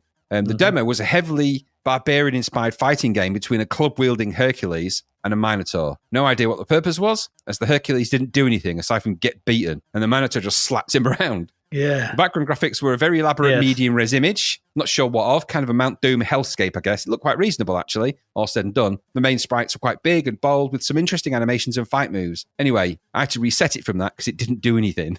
Was just watching Hercules get beaten by a Minotaur and not very good. So then I went back, loaded in option 1 this time, which was, of course, Realm of the Damned. So I found myself able to control a bearded Hercules wielding his massive club and smashing his way through attack wave after attack wave of skeletons, initially at least. The background detail was reasonably, I suppose, kind of a sort of a ruins kind of thing. It's all right. Yeah, it's not, I said reasonable. There's some okay animations. I kind of suppose they sort of look the part, the sprites, I guess. It's not quite as good as Barbarian, which is clearly the key influence for this. I mean, they've just looked at Barbarian and gone, how can we make a Barbarian stat game? Hercules! No one's done Hercules! Oh, didn't you have all them labours? We don't have to worry about that. You just have to keep fighting the various enemy baddies while the labours drop out the sky in puffs of smoke and you have to collect them. How lame is that? How lame of a thing is that? Of all the things you could do with a Hercules game, you have to collect things that appear in puffs of smoke and just fight skeleton after skeleton after skeleton after skeleton. That's all I ever got. Yep. When you collect them, it lights them up. They're all strewn in the top and bottom borders. All of them is little graphic images. Eventually, once you have them all, you get to fight the Minotaur, which is next to impossible. Actually impossible. You can't win. It's impossible to once you fight that Minotaur. You're never going to beat it, ever. Don't try. Wasting your time. So you've got a number of moves at your disposal. Like I said, all activated by the joystick. You can block, of course, but like I said, devastating moves like the Mountain Shaker, Punch of the Dead, the Smasher. They're all pointless, all meaningless, because this is a dull, ploddy fighting game that's akin to a few other things we've seen, but without any of the interesting bits either. This is really just keep fighting while things drop out the sky and collect them. And that's all there is to it. Great idea of, this is such rich tapestry of material to build a game upon. Hercules of all the things. I mean, there's so much that Hercules did in all of that time. There's tons of stuff you could build and put into this game and make it interesting. Loads, even if you just blatantly nicked some of the ideas out of Jason the Argonauts, the skeletons popping up out of the ground, for example. A bit like Golden Axe. Golden Axe does that. You can take from these things what you want. So this is like, if you imagine Golden Axe with all of the fun removed, and all of the scrolling removed, and all of the characters you fight removed, and all the animations and everything else removed, taken right back to its basics. And then even then it wouldn't be this. £10. £10, sorry, it was for this. 51%. I think that's way high for this. I think there is some impressive graphics here and there, but overall, this game's flat as a pancake. What a waste of a good idea as well. Hercules is a good thing. The really good stories, the Hercules. I love the Perseus and Hercules and all the Jason Argonauts. All those stories are amazing stories to read as an impressionable kid. There's sort of a rich material there in all sorts of monsters and details and all the rest of it. Lost in this, when your labours turn out to be things you have to get out of a cloud. Now, cloud storage is not designed to be put into a game. Hercules OneDrive edition. Exactly, yeah, that's exactly what it is. One of his labours was, trying to connect to his OneDrive. Not very exciting. He forgot his password and didn't have his authenticator app on him. Exactly, yeah. This is Hercules versus Dropbox. It's just not very good. I didn't like it at all. I thought it was a real waste of time. And the title screen, by the way, had me laughing, as I've posted in our Discord. It's a really blocky image of a badly drawn Hercules stood over I'm guessing some kind of demon or whatever it might be. It looks like a giant lizard dragon thing, menacing it with his giant club. It's just look at my drumstick. It looks like a chicken drumstick is clubbing that. I'll post it in the show notes or something. We'll get away so you can see it. But yeah, it'll be in a what tweet did you think? something. You can't tell me you like this because I thought it was arseholes. God no, the Samurai Warrior people are back. Yeah, God, I thought it was them. In another historical beat-em-up. I knew as soon as that font appeared. I was like, that's the Samurai Warrior font. Less choices this time. Yeah, way less choices. Yeah, no Long P and Wang Do or whatever. I knew we were back in for another dodgy round of pointless, weightless fighting. And I was right. Boring fight after boring fight against skeletons. How do you get Argonaut-style fighting wrong? How? You just do it by making it like this. There's no weight to anything. Sometimes hits land, sometimes they don't. Sometimes energy goes down, sometimes it doesn't. I suppose that's because of the snake. It's not very well communicated, if I'm perfectly honest. Why is my club see-through? Simple things like that. Why is it not a solid sprite? Why is it a high-res see-through thing? Don't do that. Why are the sprites a mixture of all sorts of styles? Like the skeletons and Hercules are like multicolored, multi-res sprites. All the backgrounds and those things that drop from the sky are all single-color, high-res ones. It's just ugly. Don't mix them. Unless mix your reses. Don't. The blocky, indistinct backgrounds and the muddy fighting sprites is the icing on this whole crap cake. No. Yeah, it's better than Samurai Warriors, but that's not saying a lot. IK Plus exists. Barbarian exists. These are your creme de la creme at the fighting top. If you're going to release another one, you've got to be better. You have to be better. Yeah, the only interesting thing about Hercules, just as an aside, when I saw the film 7, I was inspired to go try and write something else. They were just nicking something else around 12. They're doing a serial killer based around the number. And I thought of the Hercules things. I thought, 12 Tasks of Hercules, weren't there? And then I went and read what they were, and I went, there's no way I can make this into a serial killer film. Really weird. How do I do Clean this? someone's stables. How does he... This serial killer's got the strangest MO. The 7 deadly sins work, but why would someone be killing someone with the 12 Tasks of Hercules? I couldn't make it work. So unfortunately, I just jettisoned that idea. So never saw the light of day. Another little footnote on the title screen that I've noticed, I've had another look at it just now. You won't be able to see it the same after this, by the way, but if you notice that because if they've given him a loincloth but made it the same colour as his skin, it looks like he's got a really saggy ass. Yeah. Unpleasantly saggy. Saggy bottom. Not nice. Let's have a look. Yeah, it does. No wonder that goat man's going, ah! His wrinkly cock and balls are right in his face. It's just so weird. It's so crap. It's so weird. Crap. It's so crap. Yeah, not good. It ain't good. It ain't. Let's move to the last one for this part. Because those previous games, Graham, they made me hopping mad. Hey! And that's the name of our next one, Hopping Mad. This is £9.99 from Elite. Well, this is a strange thing. Seems like this had been released previously under the name Cataball on a Hit Pack compilation back in 1987, along with the games Great Gurianos, Airwolf 2, and 3DC. Weird. I know. Obviously, they never got reviewed. I don't know what they are or anything. Back then, Cataball only had 8 levels, but it's essentially the same game. Except now, here we are in 1988. This has been spruced up a bit, and it's got some new levels, bringing it up to 12. However, this seems to now be enough for them to charge £9.99 for it. So it's got 4 added levels. Not a lot else has changed. The title screen, the music's exactly the same. They just had 4 levels and put it out on its own and charged a tenner for it. Weird. I don't know. Is it worth it? What the hell is a Hopping Mad anyway? This was coded by Chris Coupe, and has music by Mark Cooksey, and a nice loading screen by Matt. There's no story here. This is just like a simple arcade premise. You control a string of 4 bouncing balls that move from right to left across a scrolling background.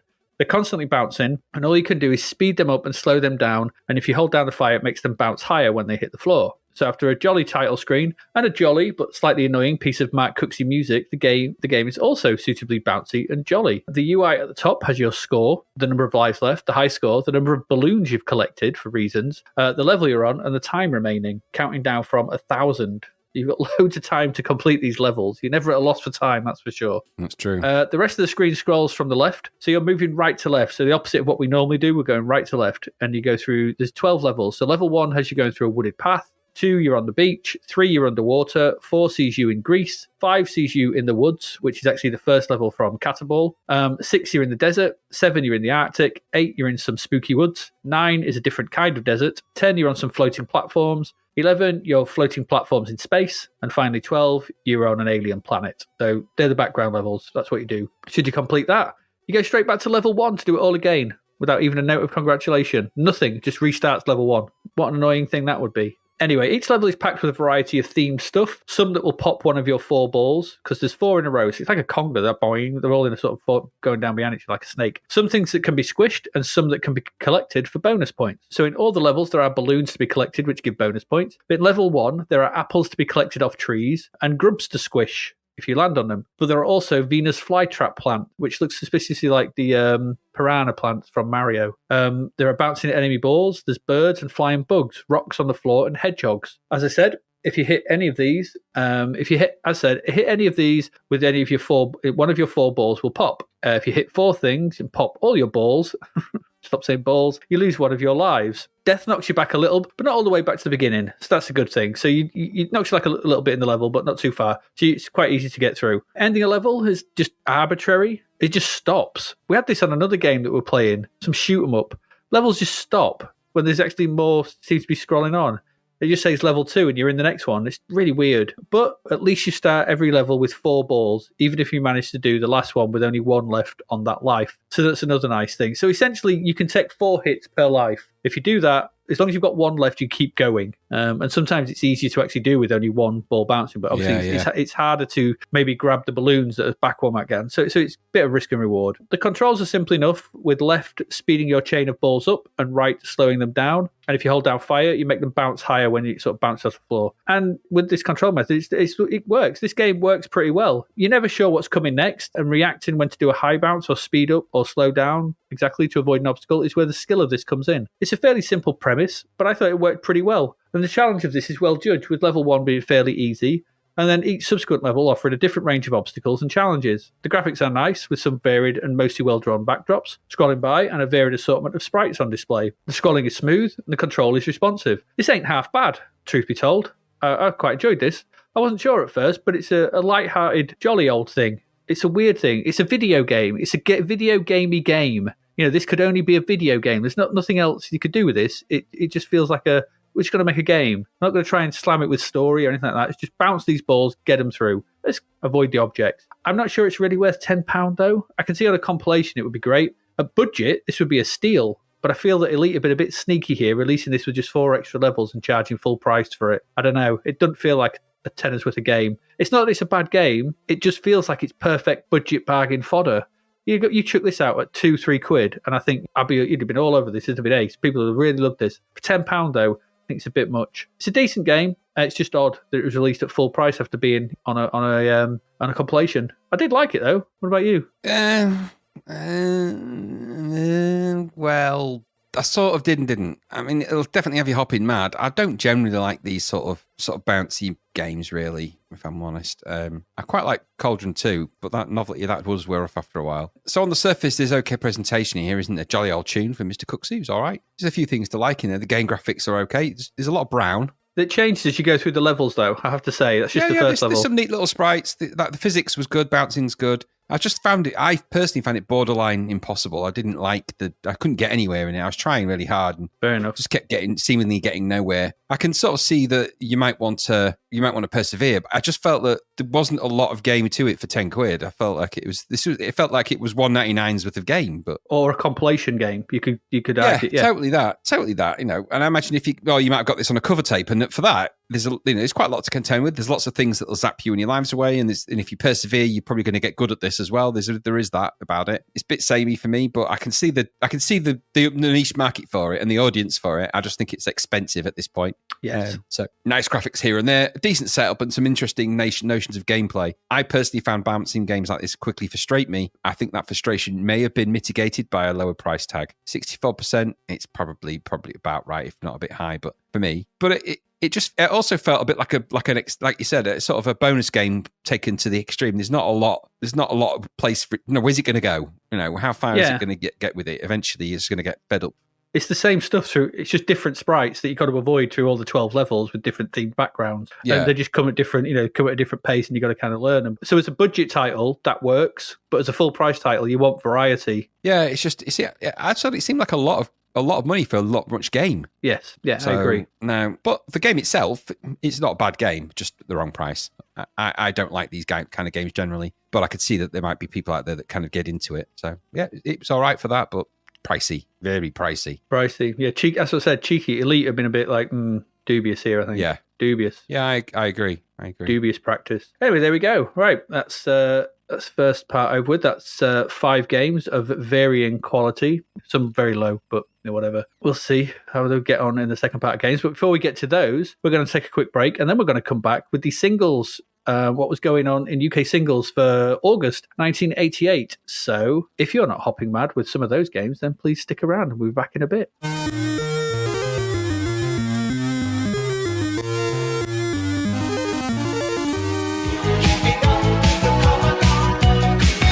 The novel Escape from the Commodore 64 by David Hearn is out now.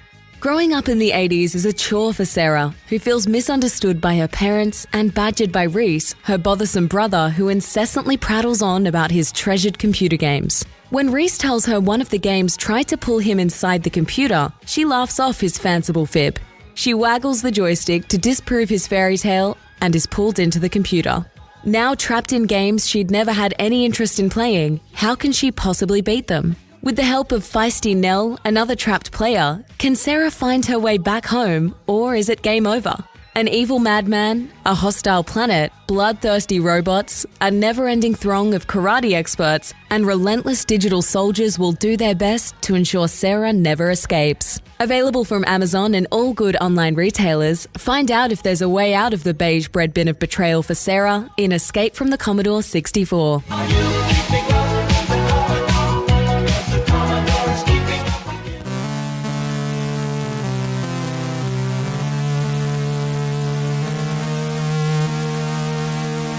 And we're back. So, singles. There is only one number one single all month, Graham, and it is The Only Way Is Up by Yaz and the Plastic Population. Yes, it is. But now, of course, The Only Way Is Down. Yeah, absolutely. It's a weird oxymoron, isn't it, I guess? Or, yes, it is. Yeah, good song. We said last time. Good song. It is, yeah. Very good song. All right, so let's get into new singles then. 7th of August, number 6, The Evil That Men Do by Iron Maiden. They're each talking about themselves in the songs. The video for this is a bit of a math thing. So it's got a really sort of dramatic intro, hasn't it? And then the bass kicks in. Can you hear that bass? Does he play that with hammer-topped fingers or something? It's really heavily loud. I don't know. It's also that bass rhythm that all those songs have. It's like a horse racing. Yeah. Like every 3 beats, 3. Yeah. And it has I did a checklist for what the video contains. Greasy long hair, check. Spinning of the guitarist, check. Yep. Low angles and a crowd view from the front of the stage, check. Yep. Stage shots, generally, check. Backstage walking around looking lost shots, check. Yep. A la Spinal Tap. Guitar neck held at awkward angle, check. Yeah. Also standing on monitors. Yes, foot on monitor, yes. Foot on monitor singing. Plenty of that from old Brucey Dickinson. Yeah. He's, that's how he supports his legs. They call him old monitor stander. But it's not a bad song. It's very Iron Maiden of that time. So yeah, yes, is what it is. Number 36, On the Beach, 1988 by Chris Rea. Yeah, and it's the riff we all recognise. Yeah. So yeah, we all recognise that. Background music for a cocktail party. I never knew it came from this. I did recognise it from a dance track, and it was E-People featuring Robert Walker called We Loved, 2001. Is the one I recognise this from. But yeah. Number 69 is Blind by Talking Heads. The first video I've ever come across so far that features someone suffering from low polyism. Yeah, see, we said it was spreading. Well, actually, Thingy had it last time, didn't he? Matt Bianco, whatever his name is. Matt Bianco, he had it. And that's because so this is possibly the second person. No, so. it was it Matt Bianco? I don't know who was it. No, it was Brother Beyond, wasn't it? Brother Beyond had it, yeah. And these Beyond, guys, the lead, it spread to the lead singer of Talking Heads there. How this can happen? You got to give generously, or this can keep happening. It's a crappy song. It's the one we mentioned, or I mentioned when we looked at the album a couple of months back. Yeah. Poor Talking Heads. Poor. It's just not very good. What's happened to them? Not good. Yeah, it isn't. Billy Idol is in number 71 with Catch My Fall. Ooh, I didn't like this song at all. No. I'm a Billy Idol. I like some of his stuff, obviously, but not this. You're right. It's got a really poppy bass line when it starts. Sounds like Tiffany. It does sound like Tiffany. Yep. Yeah. Yep. And as you said, his snaring is out of control. Oh, it's like it's got a mind of its own. Well, I posted a picture there if you want to have a look. It's like it's become an affliction. Totally. Please give generously. for snaring. Yeah, so without control. out of control. Yeah, sneering without control. It's like his lips have just got a mind of their own, and they're singing a different song. It's very really odd because it's weird. Too much sneering for this sort of light poppy Tiffany-esque song. Yeah, it doesn't match. It doesn't. It's not the first. It's not the first break in the Matrix for these songs in this episode. I'm telling you now. No, yeah, it's one. Yeah, number 73 is "Turn the Music Up" by Chris Paul. Good track that is actually from a good London-based house producer at the time. There's some really good remixes of that as well. It's quite a famous housey acid house techno track. Sort of predates a bit of all of that stuff. It's really good. But it's how it should be done. If you're going to do it like that. I'll take your word for it. Well, remember we said last time about S Express, mix a bit of 70s disco, put a few beats like that in it. Don't go crazy on the stupid sampling, as we noted last time with the kind of thing. Yeah. Don't do that. Do it the way they've done it there. It's very good. Well, there's a better track of this type coming up. There is. For me anyway, but there you go. Number 76 is "The Right Stuff" by Vanessa Williams. Aye. Do you like Vanessa Williams? Is she the one that sang that sometimes the sun comes out in June? Yeah, I think she did, sometimes the sun goes around the moon, and it doesn't do that. But I was quite surprised at just how much this did sound like Janet Jackson. It's produced by the same people. Jimmy Jam and Terry Lewis. It's exactly like it. It's just with a different vocal, so it's like that. Yeah. That sort of stop I love that. Yeah, that electro synth sound in it is ace. So the bass sounds really good in that. It's just such a good vibe. Yeah, it's not. I mean, it's not for me. I appreciate. It's cleverly done and will appeal to some people. Obviously, you, but not me. It's not my cup of tea. Number 78 is "What Love Can Be" by Kingdom Come. God. Check this out when we put this in the show notes for the video. The hair is extraordinary in this. Yeah. I've posted a couple of pictures there. This is crazy hair, even by crazy hair metal band standards. That one on the left, that first picture, is the first thing you see when this video starts. It's just wild. It's like it's just wild. I have to say, I'm just going to stop us there. I think this actually might be the hairiest music section we've actually done. There's so much hair in this section. What I like about this is right at the very end, there's something that just comes stomps on all that hair. We'll get to that. But it just cuts it all off. But this episode is so hairy. It's mental. It is. The lead singer's hair is actually a parasitic amorphous symbiont that operates its host by penetration of long tendrils directly into his brain. I think it must be. It's also the exact same hairstyle as the woman that dives in the mirror in Prince of Darkness. Yes, it is. I don't believe it's real. So I've taken a picture of them both sort of thinking, Meatball Marinara. That should be their band name, really, looking at that. Just, it's overwhelming. I look at those two pictures of those two. They don't look they're from the same band. They don't even look like they're from the same era. The singer looks like he's singing I've taken a picture from the 1970s. It does. It really does. It's like the Brotherhood of Man versus Axl Rose gone wrong. Axl wrong. Is Axl wrong? Oh dear. Yeah. I'm not even sure how you describe that hair on the right. That is part mullet, centre parted. Long hair. I don't even know that's even possible. He found a way to make that happen. He did find a way to make it happen. It's somehow. so high. His face is so far down his hair. It's ridiculous. And those eyebrows. He can only be in portrait photographs. It's not impossible for him to be in landscape. You'd be too far back. It's just all wrong.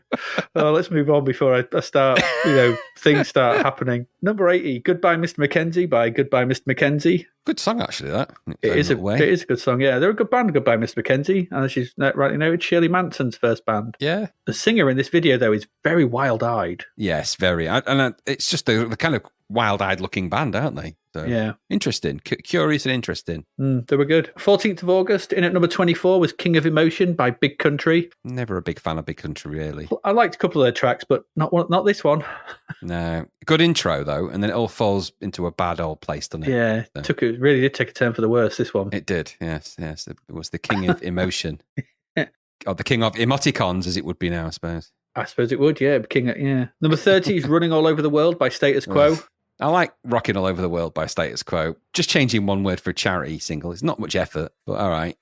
Yeah, it's charity, isn't it? It's for charity. Yeah. More massive hair.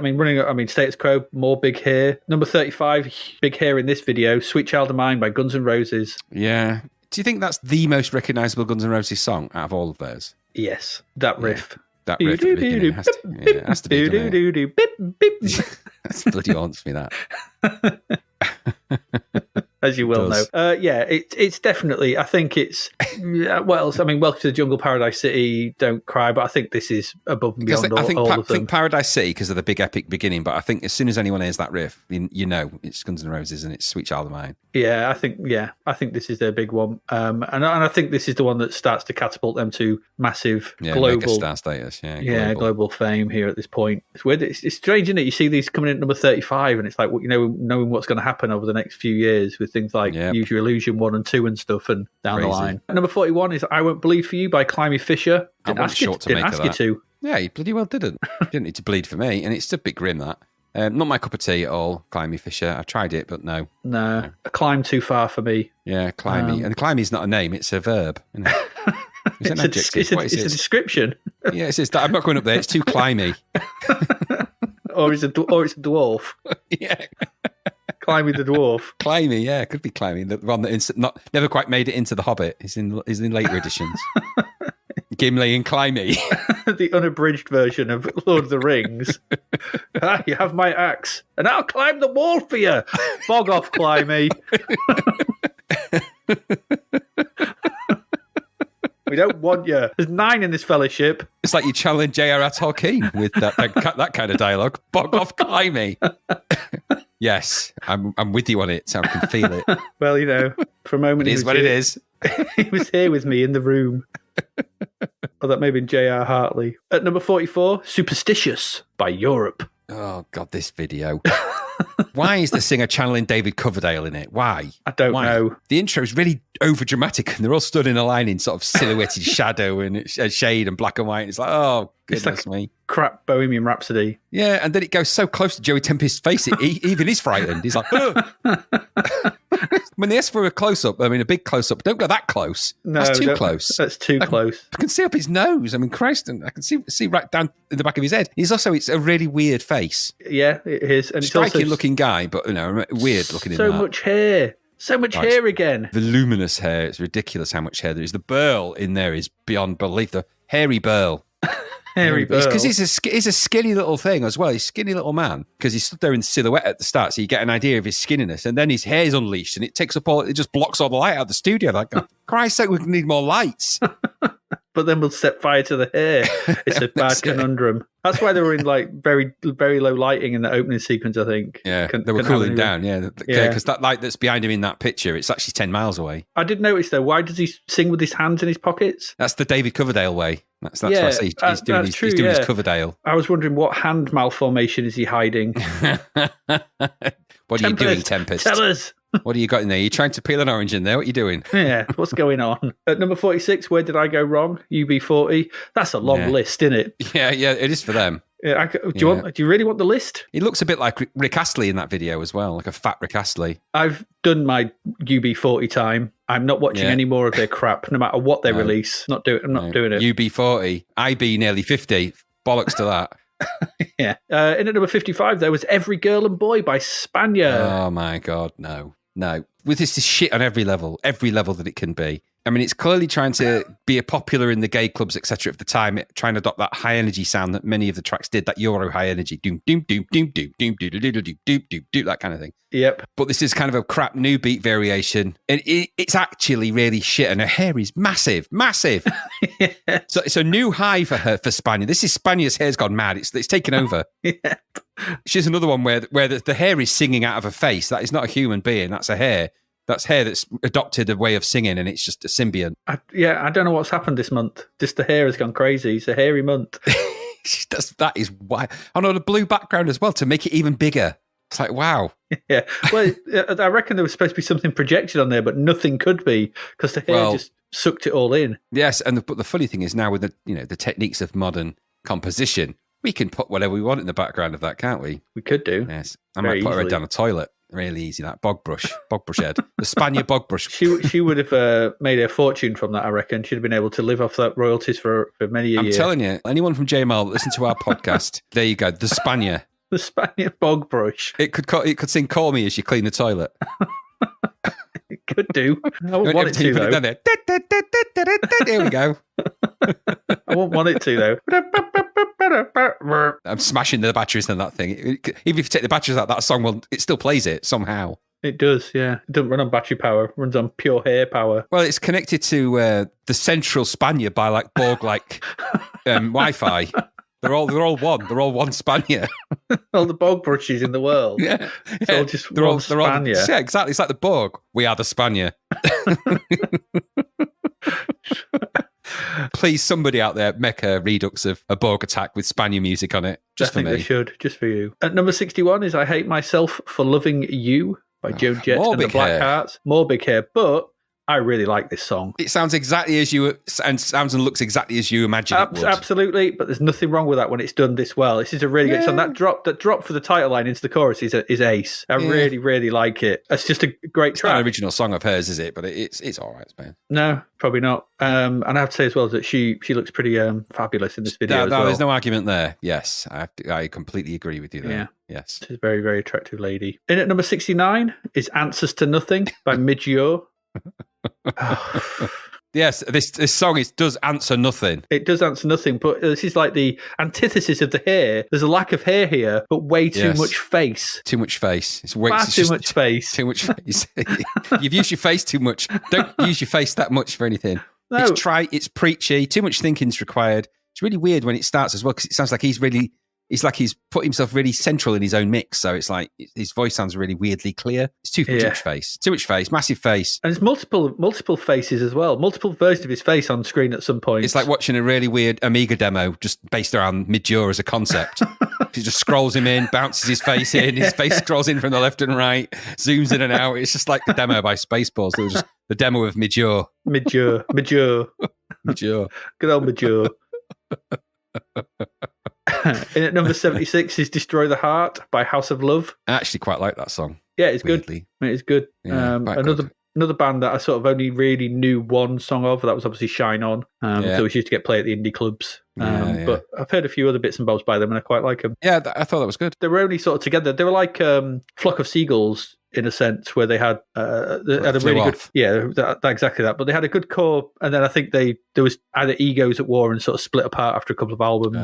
Okay, pity, because I believe think that there's a good vibe and a sound to that song. I think it's when I listened to it, it felt like it's a sound sort of vibe that we hear a lot more in other bands from that time. It's just there's a development of a sound coming, and we've got one coming up from another band and there's a sound developing. Yes. And that sort of I don't know what the definition of that sound is. I suppose it's alternative rock. It says there, but indie rock, I guess. I don't know what you call it, but there's a sound developing, and it has that sound to it. Mm-hmm. That's certainly true. Number 82 is Kingdom Chairs by the Soup Dragons. This is our art. Don't know. Never really liked them. Yeah, I'm the same. I know I'm free, but I listened to this. Why does the song finishes after 3 minutes, but it's 5 minutes 18 long, and so there's just 2 minutes of noise of like they do that thing where they sort of do noise and then come back with the chorus. It's like no, your song finished 2 minutes ago. Just stop. Yeah, just stop the recording. Yeah, stop. Someone stop. At number 89, Don't You Know What the Night Can Do by Steve Winwood. It's so smooth, so smooth. When I played this track, all the creases fell out of my shirt instantly. Absolutely, my face is now like it was when I was 18.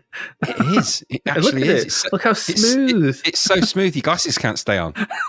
Absolutely. My nose dropped off earlier. I had to stick it back on. It was only my wrinkles like keeping my glasses on. Absolutely. My eyebrows have fell off now. I had to stop listening to it sort of thing. So I was feeling other parts of my body getting smooth around. Exactly. You've been smoothened. So that's the song that'll do it. It's so smooth. Oh, it's seriously smooth. It's like a pristine ironing. It is. You've been freshly ironed. 21st of August. This is a big one I think it's a big one for C64 and Amiga owners. Number 20, Mega Blast, Don't Make Me Wait by Bomb the Bass. Yes, legendary double A side from Bomb the Bass with, of course, it's a Mega Blast, which was, of course, used on the Amiga game Xenon 2. Yeah, even I know this one. Really good. It is a really good track. It is. It's good. It's even the in-game music in the Amiga game as well, which was always a cool thing. Yeah. Is that the tune? It's a Carpenter piece, isn't it? Assault on Precinct 13, isn't it? Yeah. It is. Yeah. But it's speeded up because it's a lot slower in the Carpenter version, but yeah, it's definitely the main theme of that. Yeah. So you've got all that cool stuff, and then it appears in an Amiga. I mean, what's not to appeal to us about that track?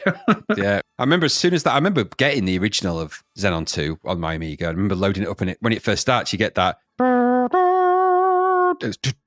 And it's the logo of, I think it's Bitmap Brothers or somebody like that who made that game. And then it goes down and down and down. I remember it blew my mind. I mean, it's only playback samples, isn't it? But it actually blew my mind. Yeah. I was like, holy moly, it was amazing. So there you go. Yeah, good stuff. That's the other track on the A side, the Don't Make Me Wait. Not as good. No, I didn't recognise that at all. I listened to it. I was like, don't really recognise that one. In at number 26 is Touchy by Aha. So I know you're an Aha fan, aren't you? I am, but not of this. Yeah, what's happened? Who's been touching them? They've always had their poppy side, like these little sort of light poppy tunes that they've sort of knocked out and released, going all the way back to some of the first stuff. But this is not a good track, and it's just not a good single. But then again, I did say that their third album wasn't particularly very strong in comparison. Yes, you did. So not good. This track sounded to me a lot like Wang Chung's Dancehall days. There's a striking similarity between those two. Yeah, that's true. Actually, weirdly, that video you've linked to, YouTube asked me to verify my age for. That's odd. I think is it the word Wang? It's the word dancehall. Oh yeah, okay. No, God knows. Yeah, it must be the word Wang. How weird is that? I don't remember anything rude in that. No, I know there isn't. No. I mean, I remember that song more because it's in Bachelor Party when they go, and that's where that guy Meat terrifies that woman with his giant sausage. His Wang. Yeah, when he gets out, they all applaud. Yeah. Yes, I remember that. Potato salad, chunky style, my favourite. Why do they call you Meat? Clang! It's when he drops it on that tray. Everything clanks on the. Just go and watch the film. Go and watch it. My advice is it's a funny film. It is. It is. Number 31 is The Race by Yellow. Yellow, The Race. Yep.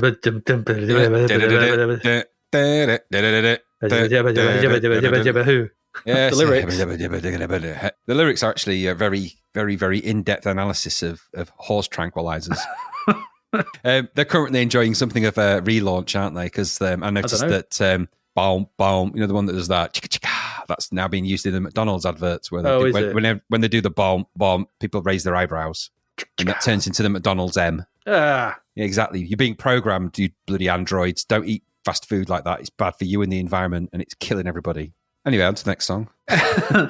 Number 46. I'm Gonna Be 500 Miles by the Proclaimers. I thought this was released way before this. I don't know why. I did as well, actually, but obviously not. Maybe it was. Maybe this is a re-release. It did say new entry, so we'll soon see if it goes to number one. It goes to number one for ages. It's not a terrible song, is it? It's not a terrible song. Catchy enough. I mean, I'm not a big fan of the Proclaimers, but if that song is one of those songs, if it's played, you find yourself na na na na. If I heaver, whatever that is. But yeah. When I wake up, I'm gonna be as my do.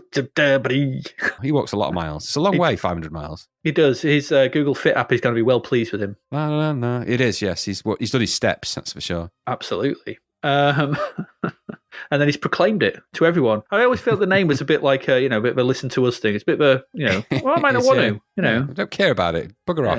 Yeah, bugger off. away with you, Climby. Bog off. Climby and Claymy. The two dwarves no one wants.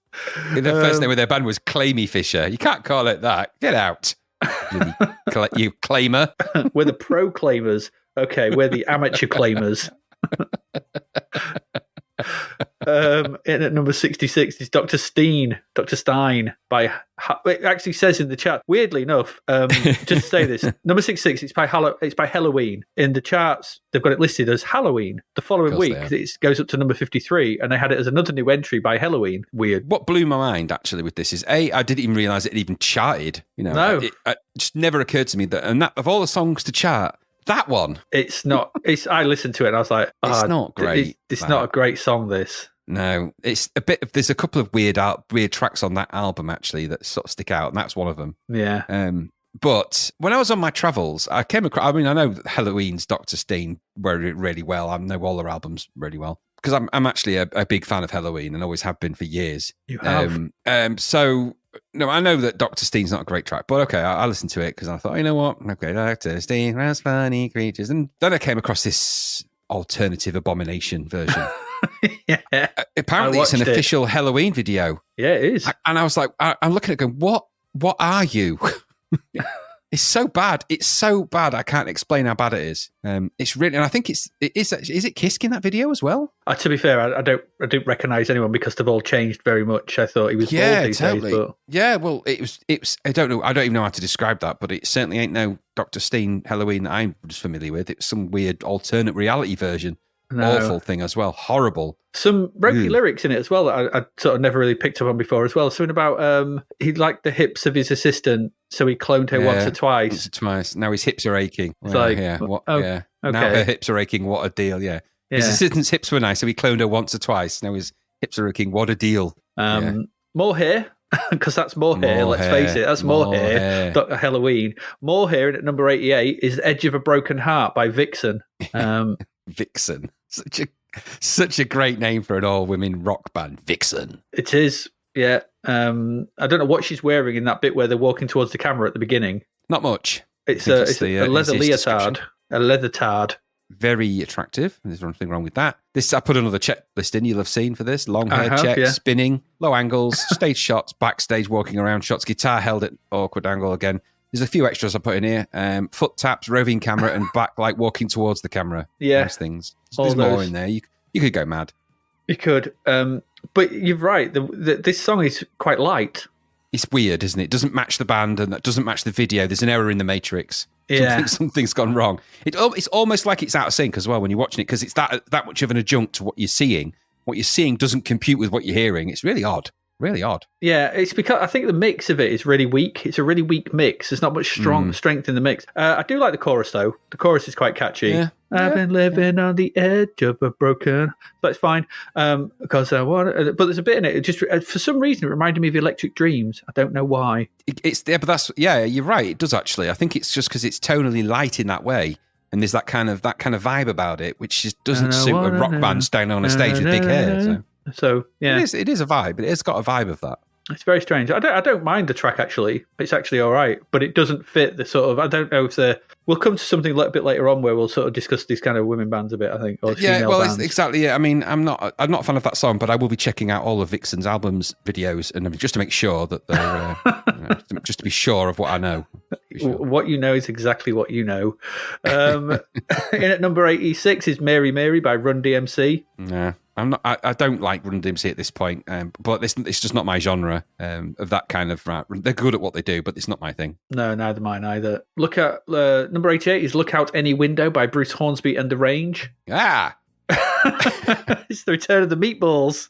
His meatball head is back. I forgot they were the Meatballs. Yeah. Bruce Meatball and the Meatballs is back. Look at that meatball head. It's tiny Bruce. Wow. It's tiny Bruce Hornsby on this guy's back. Look at him! Look at that meatball head.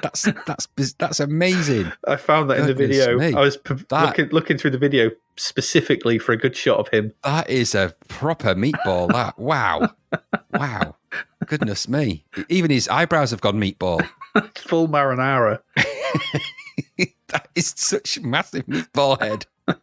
Gold. That is gold. Bruce Meatball and the Meatballs are back. Tiny Bruce and the Meatballs. Hey, listen to me on the piano. Let me turn around so I can play the guitar. Can't reach the mic from here. It's the way it is. Diddle-doo, diddle-doo, diddle-doo. You get back in that bag, you. Absolutely. Back with Climby. 28th of August. In at number 9 is a Groovy Kind of Love by Phil Collins. I hate that song. Yeah, it's crap. I hate it. Yeah, it's crap. It's a ballad written by an 8-year-old. Yeah. It's when I'm feeling blue, all I have to do is take a look at you, then I'm not so blue.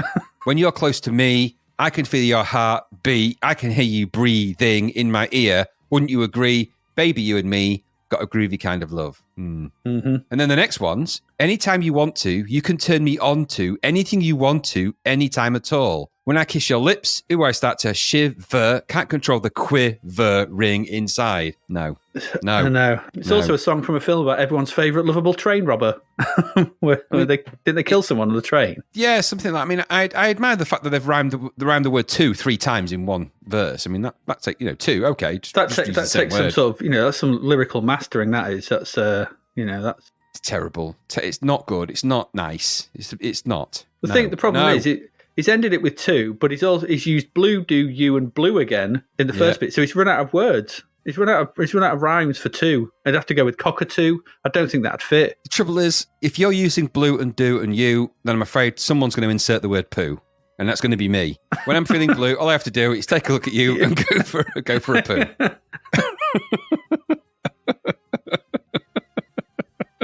When I'm feeling blue, all I have to do is take a big poo. Then I'm not so blue.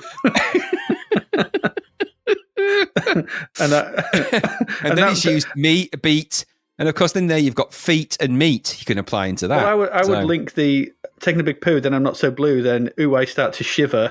Can't control the quivering inside when I take a poo. Exactly. And then. When you feel instead of your heartbeat, you could feel when I feel your fresh meat. Absolutely. This section was for all the scatological lovers of this podcast out there. Yes, we know that you're out there. We know. We don't want to disappoint you with that. Do we? We don't want to disappoint you. Yeah. And yeah, it is, as I said, everyone's favourite lovable train robber. Yeah. In at number 18 is Heaven in My Hands by Level 42. Mark King's hair has malfunctioned. Call the police. Call somebody. Call anybody. He's more glonk now than human, so be careful. Really, but his hair's gone. It's gone. It's changed. Well, he's looking more and more like the alien bounty hunter from the X-Files with every release. He does. That is uncanny, isn't it? Goodness me, he does look like that. Isn't that the killer guy out of that Cobra as well? Isn't he the baddie in Cobra? Yes, he is, yeah. I always remember him for the alien bounty hunter in X-Files, but yeah, he is the guy in Cobra as well. And he's also, as it turns out, the singer in Level 42. He is, yeah. Very talented fellow, I'll give him that, but yeah, not good. No. So much thumbing going on in that video. He went through 7 bass guitars in the first 2 minutes. He just snaps them with his thumb power. David Duchovny had to keep telling him to turn down the glonk. That's an X-File in itself. When they were filming. That bass line kept doing it. Stop it. Stop it. Is there any way you can control that glonk? No, it controls me. Please, don't make it mad. Don't make it mad, or it'll make my hair worse. It won't let me cut my hair every time I try and use a pair of scissors. It glonks them. Is glonk a thing that it does? A thing that it is? It's like the girl in Interview with a Vampire. She cuts her hair and it's just exactly the same a moment later. Exactly, yeah. Yeah, exactly. He just bends the scissors with his thumb power and they're like, no, you're not. Yeah, glonk. Oh, don't glonk. Stop glonking everything. Ruiner. Number 20, more hair. Harvester of Sorrow by Metallica. Yeah, I like that song, actually. It's a good Metallica song. It's classic Metallica as it goes, and it's off And Justice for All, which is a good album from them. It is. The chug. If you like Metallica, yeah. The chug is heavy in this one, though. Yeah, it is proper chug. But that's Metallica. That's classically good Metallica. That's classically chuggy Metallica, yeah. Yes, very chuggy. In at number 28, He Ain't Heavy, He's My Brother, 1988 by the Hollies. Yeah, it goes to number 1 eventually, that as well, believe it or not. It does, yeah. And that clip you found them on Top of the Pops, it looks like Thunderbirds come to life. Yes, wasn't it just? It was odd. I don't quite know why it's been brought back. It must be a film or something that it was in. He ain't heavy. He ain't heavy, he's strong. Might have been on an advert or something. It's in something. The road they always come back to is something. long. That one with a many a one. That, yeah. At number 33 is Tears Run Rings by Mark Almond. Yeah, I mean, it's not his greatest song, actually, Mark Almond. Mark Almond's a very, very good Northern Soul type singer, if you like that kind of vibe. And his voice is extraordinarily good for that. This isn't a good song from him. No, and it suddenly occurred to me that Mark Almond came in for some really utterly unfounded playground and schoolyard of hatred. Back in the 80s, there was all the tales of Mark Almond, weren't there? And he became the sort of the poster boy for sort of a lot of that, homophobia and stuff. Homophobia in the playground as it was back then. Thankfully, we've moved on a long way since then. But back then, when we were at young school, as it were, there was all those horrible things. I was thinking back, I kind of feel sorry for him that I don't know how he must have felt about that. It must have been horrible, really, to have all that gossip about you. Probably, yeah. And at number 39 is Way Behind Me by the Primitives. Good track, that. Yeah, I really liked it. Yeah. It's more of the Primitives. They sound like the Primitives. Yeah, the more I hear of them, the more I like them. I found some footage of them on Wogan. That's a weird thing. Which was quite good. Yeah, it was unusual. And it was that song as well. I didn't expect that. I just couldn't think if I'd seen what they looked like ever. So it was nice to put a sort of band to the song. Yeah. And they didn't look anything like I imagined them. The singer did, but not the rest of them. So it's good though. All good. And at number 45 is Shake Your Thang, It's Your Thing, featuring EU by Salt and Pepper, featuring EU or you or whatever. I don't know who that was. I don't either. I mean, you've noted here that it's a progressive sign that rap did not have the gender hang-ups associated with a lot of other music genres. I've wondered were they just a token, like Vixen? I don't know. Salt and Pepper were actually really good at what they did, and Spinderella's a great DJ, so I don't know that they were token, but... I'm not saying they weren't, but were there many of this ilk? Is it like, there's loads of female rappers. I'm not knocking them, and I'm not knocking their ability. I'm just wondering whether, quite a lot of them. From the record label perspective, it's like, we've got a market there that we need to sort of reach. No, I don't know that that's the case. I think there were obviously a lot more male rappers than female, so I suppose there is always that imbalance. But I don't know enough about Salt and Pepper to know what their journey was into the record industry and the music business. But there were other female rap acts. There was even some that came out of the UK that did that. We had the Wee Rapper Girl rappers and stuff. Yeah, well, even prior to that, there was another one with that Sutton thing, wasn't there? Da da da da da da. Yeah. Loving is all I bring. I mean, I know that's not rap as such, but it kind of sort of early reggae rap type. So there's always been space for it. I think they were just, by progressive, I meant more that they didn't, when I say gender hang-ups, they were rapping and out there doing really good rap stuff. They weren't sort of Janet Jackson-y type, that kind of tokenistic rapping stuff. They were doing what they wanted to do, and it's quite interesting to have that. Whereas Vixen and bands like that were very much doing what just female hair metal, and maybe they were doing just female rapping, but they did seem to be doing their own variation of what rap was and living their own rap life, as it were. Yeah, I mean, I don't know enough about it, but I was just curious because I was trying to think of, obviously rap had at the time. Maybe still, I don't know enough about it. I don't speak out of turn, I don't know. But there's a level of misogyny that runs through a lot of rap music, and so it's there is a bit. I think we need to defer this to podcast friend Gary and ask for his opinion. Yeah, that's true. Once he's stopped strangling a few more of those chickens that he's been murdering. Absolutely, and excreting brown sauce. Yeah, well, he's just been going on a bit of a chicken strangle. It's just something that happens every January, February. Is that just a euphemism for what he does? You make of that statement what you need to make of that statement. You know him just like I do. I will. When he strangles the chicken, it's a 50-50 conversation about what that really means. Really, absolutely. When he strangles the chicken, in at number 54 is Raw. By Spandau Ballet. That chicken is raw. He's been choking the chicken, strangling chickens. He's doing something with chicken. Yes, it is red raw, very raw. Did you listen to it? I did. There's a lot very high trumpety sounds that you would hear on that sample trumpet. Very squeaky. They're not actually trumpets. That's actually the sound of trapped air escaping from the tightness of Tony Hadley's pleather trousers. I'm okay with that as long as he's 72 miles away from the coast. Well, that's the rules. Remember, it's a law. It's not a rule. Hadley's it's a law. Yes. Don't Hadley's get all Matt Hancock on me. It's a law, not a guideline. Yes, it's a law. He's not allowed there, and he can keep his pleather trousers over as well. Those squeaks are so loud that pigeons attack each other. Got to keep him away from the coast. They do. Seagulls just dive bomb pensioners. It's a nightmare. That's a nightmare if he gets near them. Do you know, they have to use a special filter on those sounds to reduce them to the point where they don't damage your eardrums. It's so loud. He's such a loud man. That is true. Such a loud man. I did wonder, though, just seriously, if it was the last squeak of a band out of time by this point. Yes, it's like, you're done, Spandau. You've had your time. You've had your new romantic time. Yes, you've done your ballet. Move on. Your ballet shoes don't fit. No. Come on, Tony. Give it. I mean, they're still going. They're still doing it now. He's still out there doing it. Because he can't be stopped. He's not allowed on this land, is he? So he's still out there doing it because he's still on a ship.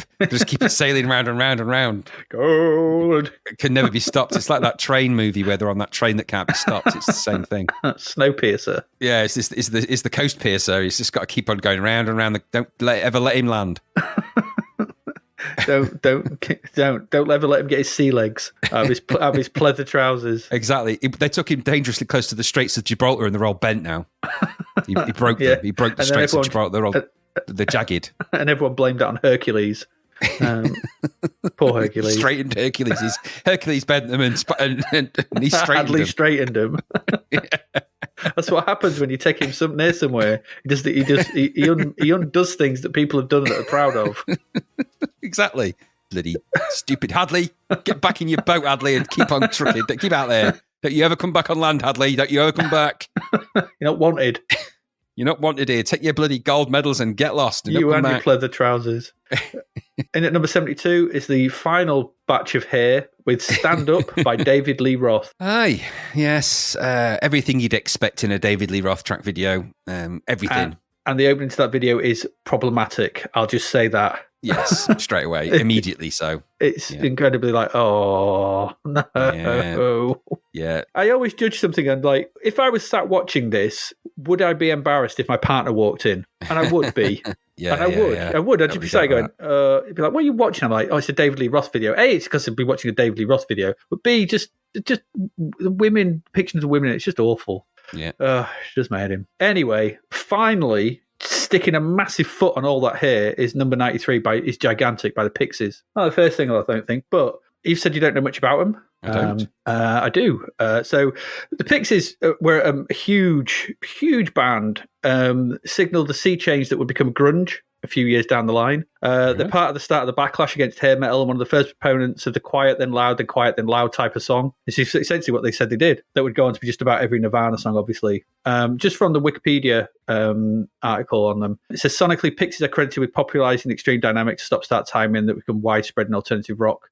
Pixies songs typically feature hushed, restrained verse and explosive wailing choruses. Artists including Bowie, Matt Nevesky, Radiohead, PJ Harvey, U2, Nirvana, The Strokes, Alice in Chains, Weezer, Bush, Arcade Fire, Pavement, Everclear, Kings of Leon. Matthew Good have cited admiration of or influenced by the Pixies. Bono of U2 has called Pixies one of America's greatest bands ever. Radiohead's Tom York said that Pixies changed his life. Bowie, whose own music and inspired Francis in Santiago while they were at university, has said that the Pixies made just about the most compelling music of the entire 80s. Crikey, Bob. That's an endorsement, isn't it? Yeah. They came along and they were just at the forefront, or they did that thing where they just did music a little differently. So it wasn't quite punk, it wasn't quite rock. There was sort of surfer sort of overtones to it. They had this weird sort of combination of Kim Deal and obviously Black Francis, I can't remember his name now, on lead vocals, and it was just this weird kind of discordant but really tuneful sort of American just difference. And I'm not a massive fan of them. No, there's a lot of the stuff which is too much for me, but their best songs are amazing. You know, their big tunes are incredible. Check more of them out.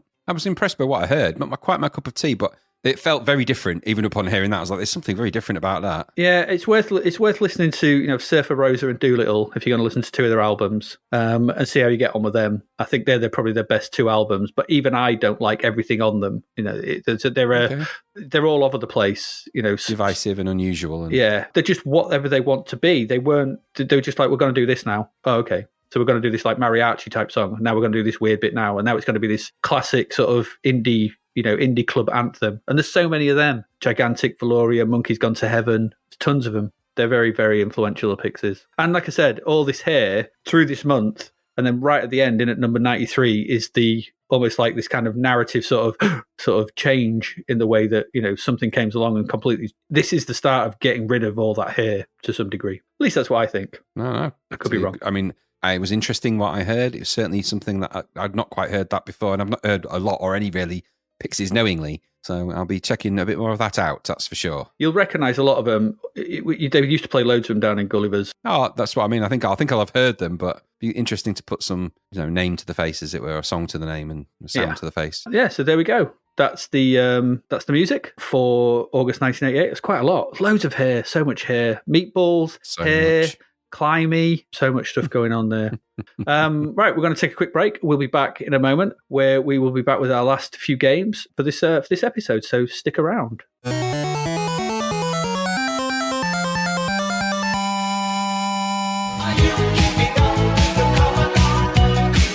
The novel Escape from the Commodore 64 by David Hearn is out now. Crash landing on a green planet full of vector graphics, can Sarah find a way to escape for real?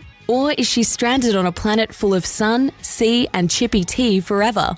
Imagine finding yourself in a cinematic karate game, having to rescue a princess, or remain stuck under the run-stop key forever. What about finding yourself on a space freighter full of robots? Could you clear the decks? If you were transported back to a Wild West town, having to round up outlaws, could you survive until sunset? What if you were a wizard with a cat who must colour worlds? Could you beat the game, or would a virtual guitar solo announce your demise? Sarah might just be another visitor, but she doesn't want to stay a while, never mind forever. Available from Amazon and all good online retailers, discover if there's a way out in Escape from the Commodore 64. Visit davidhearnwriter.com to find out more.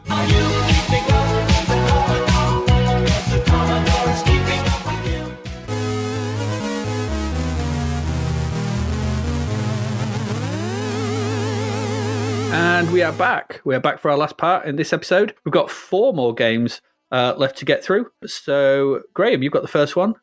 and in this review, I'm going to say that every second counts. Okay. Every Second Counts was a game show, wasn't it? A British game show based on an American game show of the same name, aired on BBC One between 8th of February 1986 and 29th of October 1993, and was hosted by Paul Daniels. Ooh. Paul Daniels. Ho! It's the only Paul Daniels impression I can do, and it's not very good. You're going to like this. Not a lot. You're not going to like this. Not a lot. Each week, 3 married couples competed against each other to win seconds of time. In each half of the game, one member of each couple sat in the driver's seat and answered questions, which were all statements, each with 2 possible answers. Each correct answer earned seconds, while an incorrect answer eliminated that player from the round. Correct answers in the first half won 2 seconds, and correct answers in the second half earned 4 seconds. Players had a choice of 2 categories of questions for each round. So that's essentially how the TV show played out. Mm-hmm. This is the C64 game is a version of that in the mold of the Blockbusters type game. So it's a game show turned. I don't know what the appeal of these games is really on the Commodore. I could see Blockbusters maybe. I don't know about this one. I don't know if it's a little bit niche. Maybe I don't know what the market is for these games anyway. I think it's quite popular back in the day, so don't know. Yeah, there must have been. So the game is obviously, I say it's based on the TV show. The game can be played by up to 3 couples in a similar way, or up to 3 single players. Single players, however, have to play with 1 fictional character because you go through a sort of selection screen. So when you get to the selection screen, you're presented with a sort of a Guess Who type view of people. Not terribly looking things, but kind of quirky, weird. One of them always looks a bit like a serial killer. You'll notice which one that is. One of them always looks a bit murderous. So you've got to first off enter the number of teams, then you're allowed to choose 1 male or 1 female character. Then these will be your characters throughout the game. You sort of move this hand around. It took me a while to figure this out because doesn't use joystick as far as I could. The controls find. are weird. So on the Commodore 64, it's the Commodore button Z and left shift and the delete key, which on an emulator on a Mac, not so easy to find those. So that was quite the challenge, was trying to find what the hell. I found one key that moved something around, and then later these change as well. So left answer is I'll come to that. So once you've selected your players, you start the game. It's basically done in 2 rounds and then a bonus round, and then there's round 3 for another bonus round and the final round. It kind of plays out as the TV show does. At the bottom of the screen, you get a description of the question for true-false round, which is round 1. Top of the screen, 2 boxes appear with 2 possible answers inside, true or false. You've then got the middle section of the screen is the TV studio with a couple sitting at their desks. This is being very generous. This is from the instructions. I'm not so sure that that's what I saw in there, but okay, it's a kind of version of that. What you have is kind of like a weird view with at the top of the screen, you've got angry-faced version of the person you play, and then the couple that you've chosen are in the middle. And the styling of it is like the game show. So it's got kind of weird, angular 80s styling. The bottom of the display, you've got like a question area, and then you've got the true or false sort of flags at the top. It's quite simple layout, actually. And then there's little speech bubbles and things that appear over you when you're sort of participating in the game, as it were. There's actually I think it's question banks you can select in this, I think, isn't it? So it sort of loads them in. Yeah. So there's up to 9 question phases visibly displayed below, one at a time. The current player then has to select the correct answer by using one of the 10 answer keys. If the answer is correct, then the team score will be increased by 2 points or 2 seconds, as it should be. If the answer is incorrect, then the score will stay the same. The current team will then be turned to indicate that the team is now out of the round, and it's how it plays out like TV show. If you make it through that, or when you do, you get to round 2, which is identical to the first round, except the members of the team switch, I think. So one of them now gets to answer, and the other one is now doing it. It's sort of how it works in the show, I think. It's a sort of general knowledge bonus round where the keys change again. So you've got menu up, menu down, and left shift. This is the one thing I didn't like about this, is that the controls shifted around. And I found that because I was trying to follow the instructions, and I found it really hard because this is against the clock at the end of the day, and I'm trying to find the keys on an emulator, and it just wasn't working very well. Even if I remapped them, it was a bit weird. So it doesn't work so well in new emulator zones. This not from a Mac anyway. Mm-hmm. No, it's same. So in the bonus round, both members of the team can answer questions, and you get sort of more of the questions in the order to build up the bonuses. And again, it plays out. Graphically, there isn't a lot of variety. Round 3 and 4 are basically the same as rounds 1 and 2, so just more of the sort of same, but at this time obviously the value of the right answers is now 4 points, 4 seconds instead of 2. Then you get another bonus round, then you get the final round. Same with the highest score out of the 3 teams that you're playing in.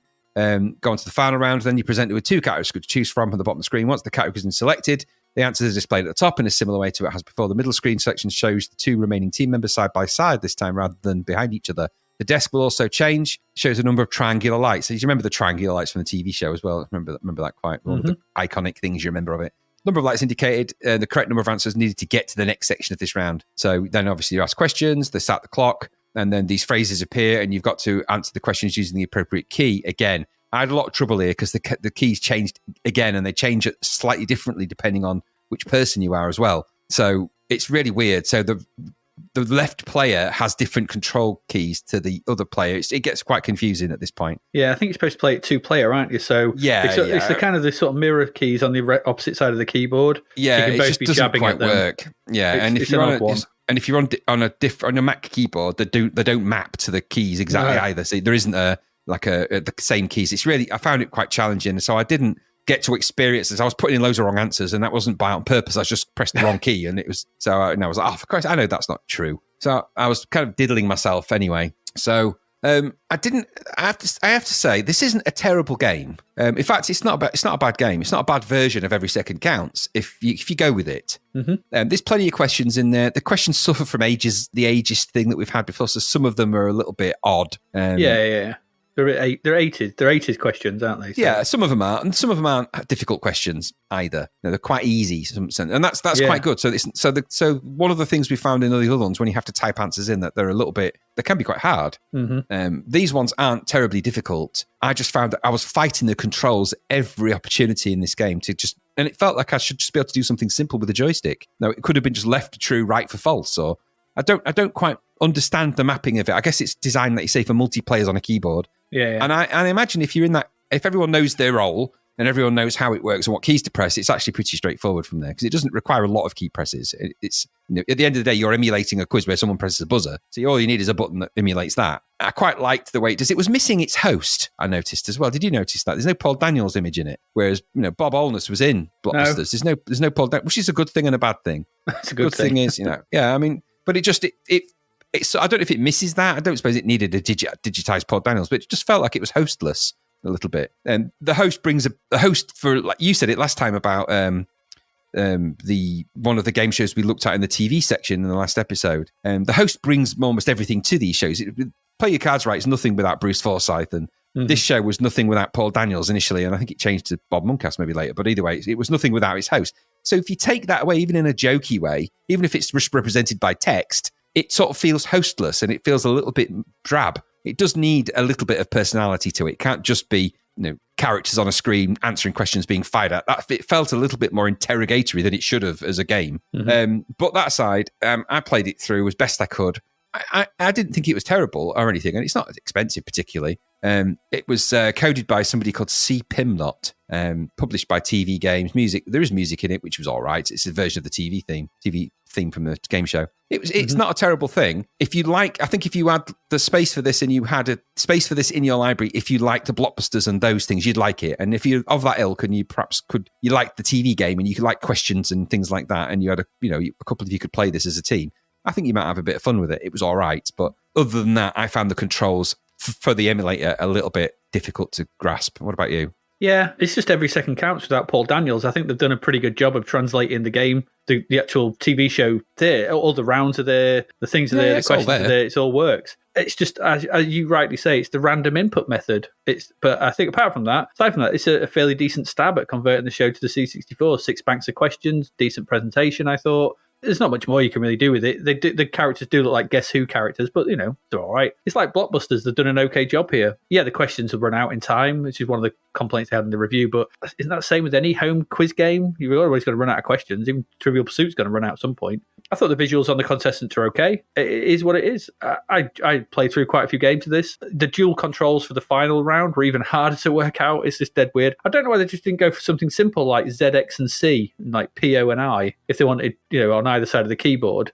That would have been so much simpler than left shift Commodore and whatever it was and Z. It's like just ZXC, so you can put your 3 fingers on them and the other person can just go to, PO and I, and you're just there, and it's just left, right, or in the middle if you want to swap or whatever you want to do. That would have been much, much simpler for me. I don't know why they went for this crazy sort of way they did. But, it's for £8 though, maybe a little bit pricey, I don't know. But, this might give a few nights entertainment with mum and dad, I guess, if you're of a mind to sort of, look what the computer can do, bring it down, we can have a few games you like Every Second Counts. We'll have a few rounds of that, and it's a bit of you might bring it out at Christmas or something, you might do a bit like that. So it's weird that it's out in August. Party game, isn't it? It's a bit of a party, and I think everyone recognised it. Probably everyone knew it at the time, they know how to play it. It's nice and simple, it's answering questions. Everyone likes a bit of a quiz game. I could see how this might work better than some of the other ones we've seen. Certainly better than shit like that, Scruples and stuff like that. But those are these kind of things. So like blockbusters. I think they've done a decent job here. £8, maybe. Got 52%. I can kind of see why it is. Is what it is, but I think it maybe could have done with a bit more, because this could have been a lot worse. It could have been a hell of a lot worse. I think you're right. It could have done with even like just a sort of, I don't know, maybe they tried a graphic of Paul Daniels, but it was so horrific they had to take it out. I don't know.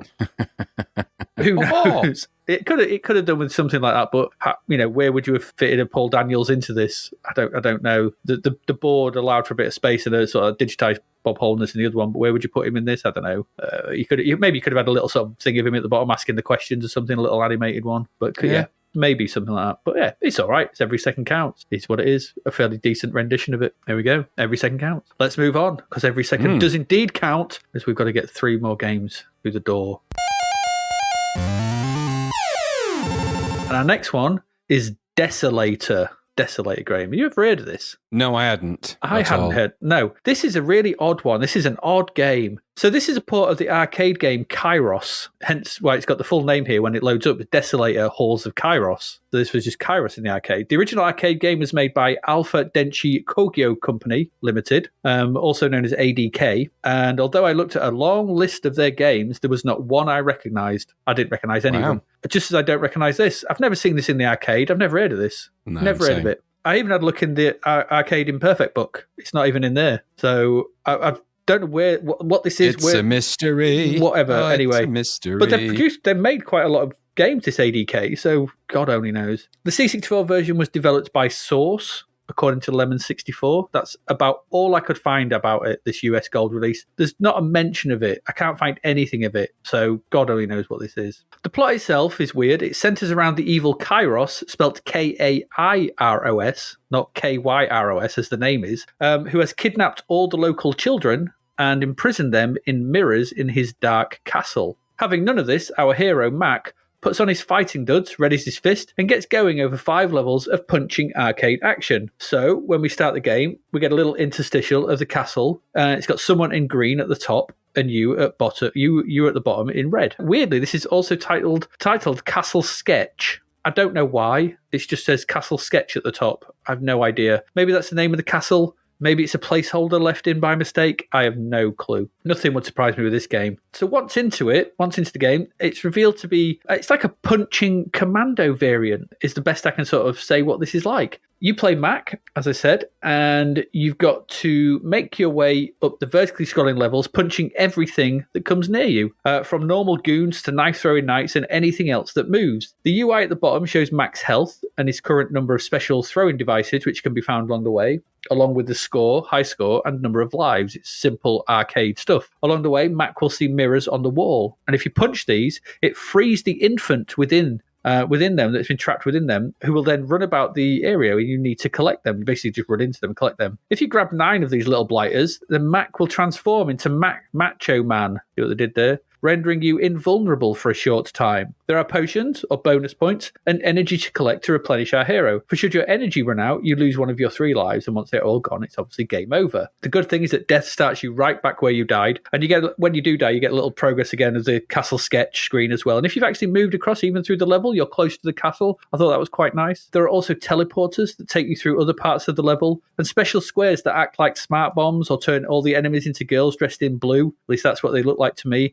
Or turns them all into treasure chests, so you can go and collect them all. It's weird. This is a manic game. It's a manic game. It just never lets up. Its visuals are a bit basic, but I actually quite like the animation on the characters as they kind of just beetled about the level, doing stuff, and your main character just running about. And in that way, it reminded me, it sort of had the look of Rambo rather than Commando. Small sprites just beetling about, and sort of similar colours. It's sort of in that sort of vein. The music itself is a short loop that could get annoying for some, but it didn't for me. I quite liked it. I found it made me just want to punch people more, which is, the name of the game, so I'll go. As arcade conversions go, I cannot say whether this is close to the parent. I didn't go look it up. Maybe it is. But as a C64 game, I really enjoyed this. I had a right good time with this. It's simple. It's not without its flaws. But wandering around, rescuing kids from mirror dimensions and punching the hell out of everything certainly appealed to me for some reason. The controls are snappy. You can move in 8 directions, which was seen lacking in some certain games. It's not too punishing. I found myself getting quite far. Some of the power-ups were amusing, and it's the right side of weird for me. I can't help but feel that 41% is harsh for this. That's what it got, 41%. I thought that was quite harsh. It would have been higher for me. This was a simple and fairly well made vertical scrolling punch 'em up. No bugs that I came across. It all worked. You could punch stuff until the cows came home. There was loads of stuff. Just punching, punch. And every now and again, you got some stuff you could throw. You could punch barrels for bonus points. I mean, what's not to like? Like we saw with that weird fire trap. Was it fire trap? One a few months back. Not something I had any idea about, but I'm glad it floated across my transom because I found this was way more enjoyable than I was expecting. It doesn't look amazing. It may not sound amazing, but I enjoyed running around in this castle, punching the crap out of anything that came near me. What more was there? Good basic arcade punching fun. I liked it. What about you? No, I didn't like it at all. Did you not? Quite the opposite. Okay. No, I know. I couldn't disagree with you more. I mean, my first statement was, what on earth is this nonsense? Yeah. Gauntlet meets Rambo, come who dares fist.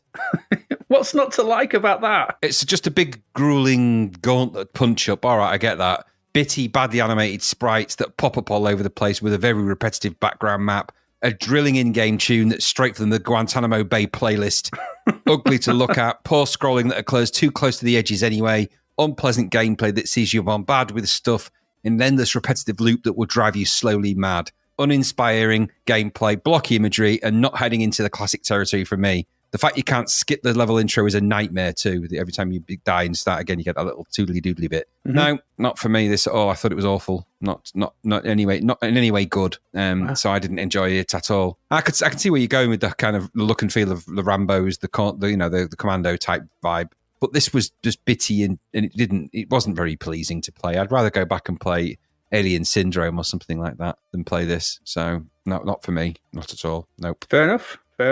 Not everything's for everyone. I just found it weirdly odd and I enjoyed it. So it is what it is. Yeah, not for me, that. There we go. Desolator. Strange one. A very strange title. God knows where that came from. Let's move on. We've got two more still to get through.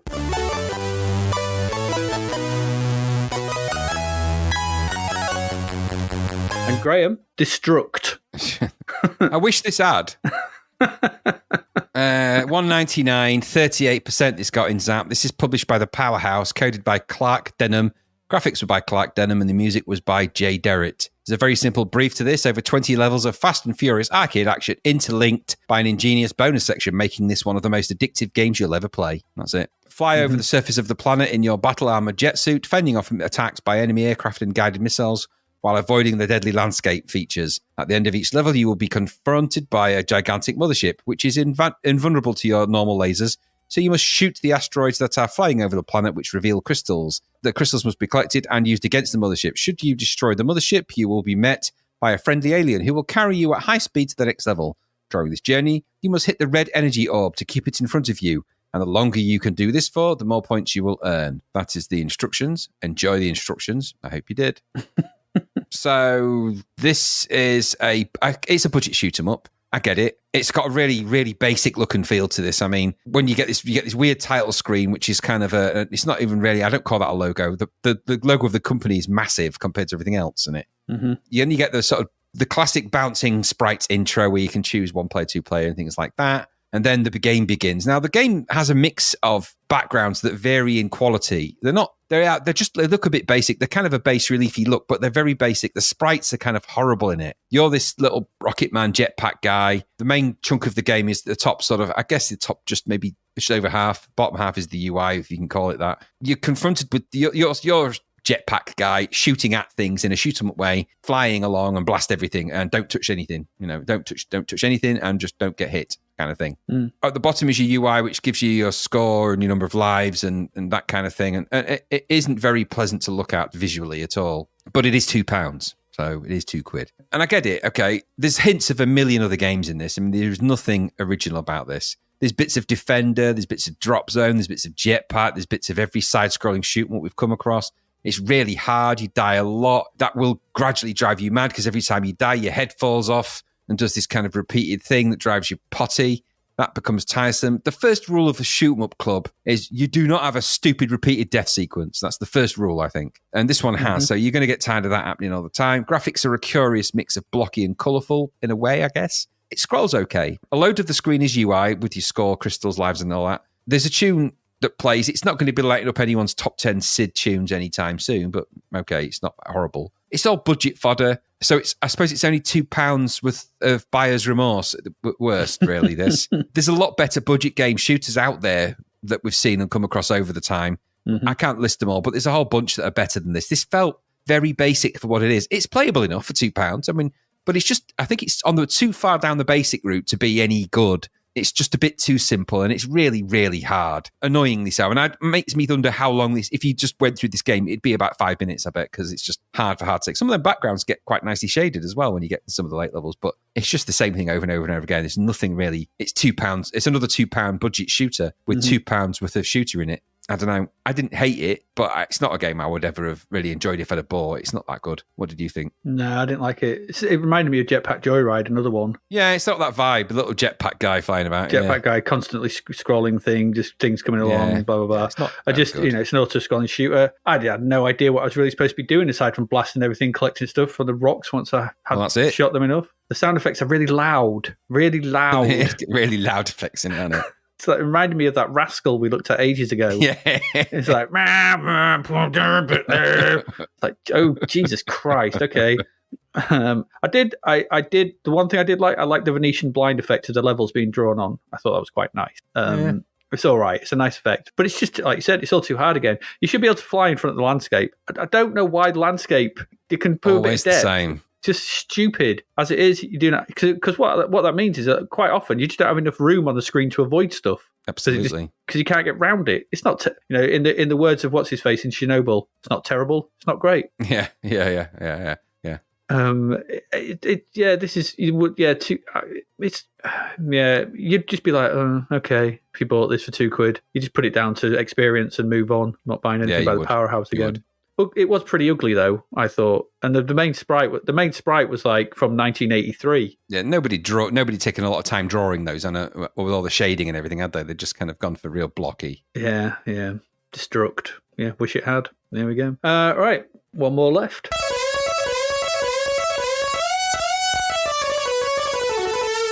And Graham, we're going to go beyond the Ice Palace. Ooh. The Ice Palace. There was the place in something in Grimsby called the Ice Palace. Was it the Ice House. That was the Ice House. Yeah, it's still there. Beyond the Ice Palace. All right, I'm just going to read you straight from the instructions what this is all about. Beyond the Ice Palace and to the north, legend tells of a mystical land where strange creatures dwell. It is a land of fantasy and magic, of goblins and ghosts. Not ghosts and goblins, goblins and ghosts. Please notice there's a very specific difference there. Of good and evil. Recently, there's been great upset in the balance of good and evil in these lands. The forces of evil have been burning down the forest, destroying the homes and lives of the simple woodcutters. Won't somebody think of the woodcutters?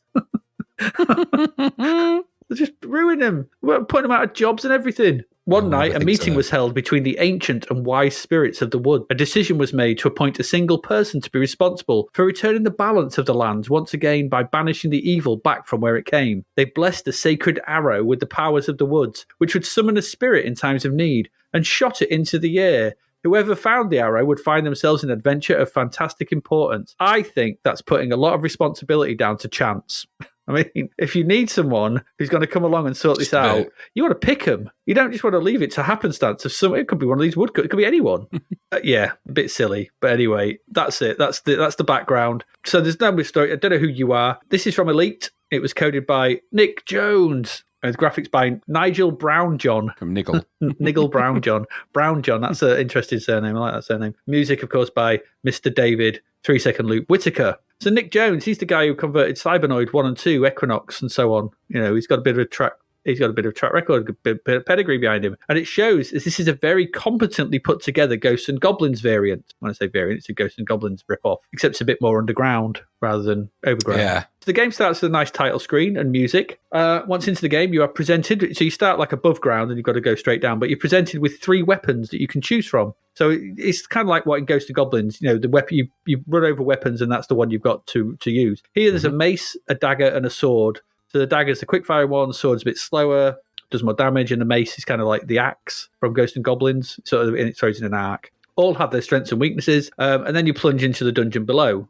So this is a side-scrolling affair, well, also up and down. So it's a multi-scrolling affair. So you can go up, down, left, right. It scrolls in all directions. You're going to make your way through 3 dungeons in order to kill the bosses at the end of each one. To make your way to them, you must negotiate ladders and lift and many, many, many denizens of the underground, all who need to fall at the pointy end of your chosen weapon. The main screen shows the UI at the top with the obligatory name of the game, number of lives. You have 9, which is odd. But you can score there, and the number of spirits of the forest you have at your disposal. I'll say what they do in a bit. So think of these as floating medieval smart bombs, I guess. When you sort of you activate these, they kind of go floating around the screen, sort of attacking enemies and destroying them. You can find more of these on your travels, and they will come in necessary at times. Now that's about it. That is literally it. There are 3 short levels, and they're really short. When you figure out how to get through, like the first one, when I figured out how to get through it, I could run through it in like about a minute and a half. I mean, it's quite ridiculous. Just climb up some ladders, go up a bit, kill some bit. When you work out what to do on the lift, and that's it. There's a dragon at the end. It's Ghosts and Goblins, only a whole lot less. The 3 levels are pretty small, and what that does is it explains why. We've said this before. Well, we said it right earlier on about some game.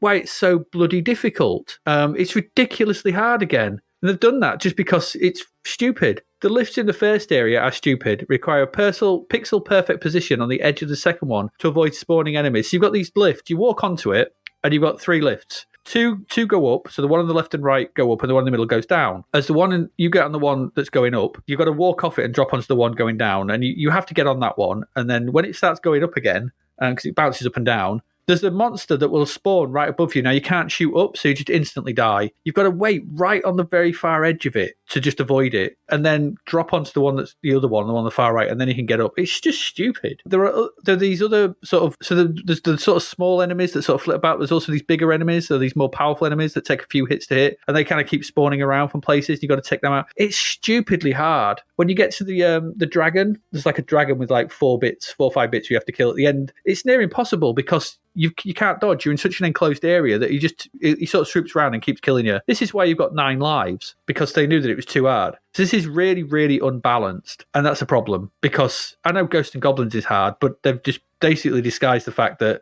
this is really short, so we're just going to make it stupidly hard. There's a YouTube playthrough where this is completed in 6 minutes by someone, and someone knows what they're doing. So 6 minutes of game, that's it. There's no doubt in the technical side of things, it looks great. I mean, the sprites are really nice, the backgrounds are really well drawn, everything looks the part. It scrolls really smoothly. The music's pretty good from Dave Whitaker. It's not a bad loop. It's a bit longer than normal, and it's actually quite a decent tune. All the trappings are there. This could, for a bona fide classic, it looks and plays and feels really good to actually play and stuff. Apart from it's just too bloody hard. It just didn't have enough game here to keep you from seeing that. So they've ramped up the difficulty to stupid o'clock. It's just ridiculous. It's a real shame. Another level or 2, made them longer. Dial back that difficulty bit. This could have been one of the greats. I think a lot of people would have really loved this. But as it is, they didn't. Shame. I don't know.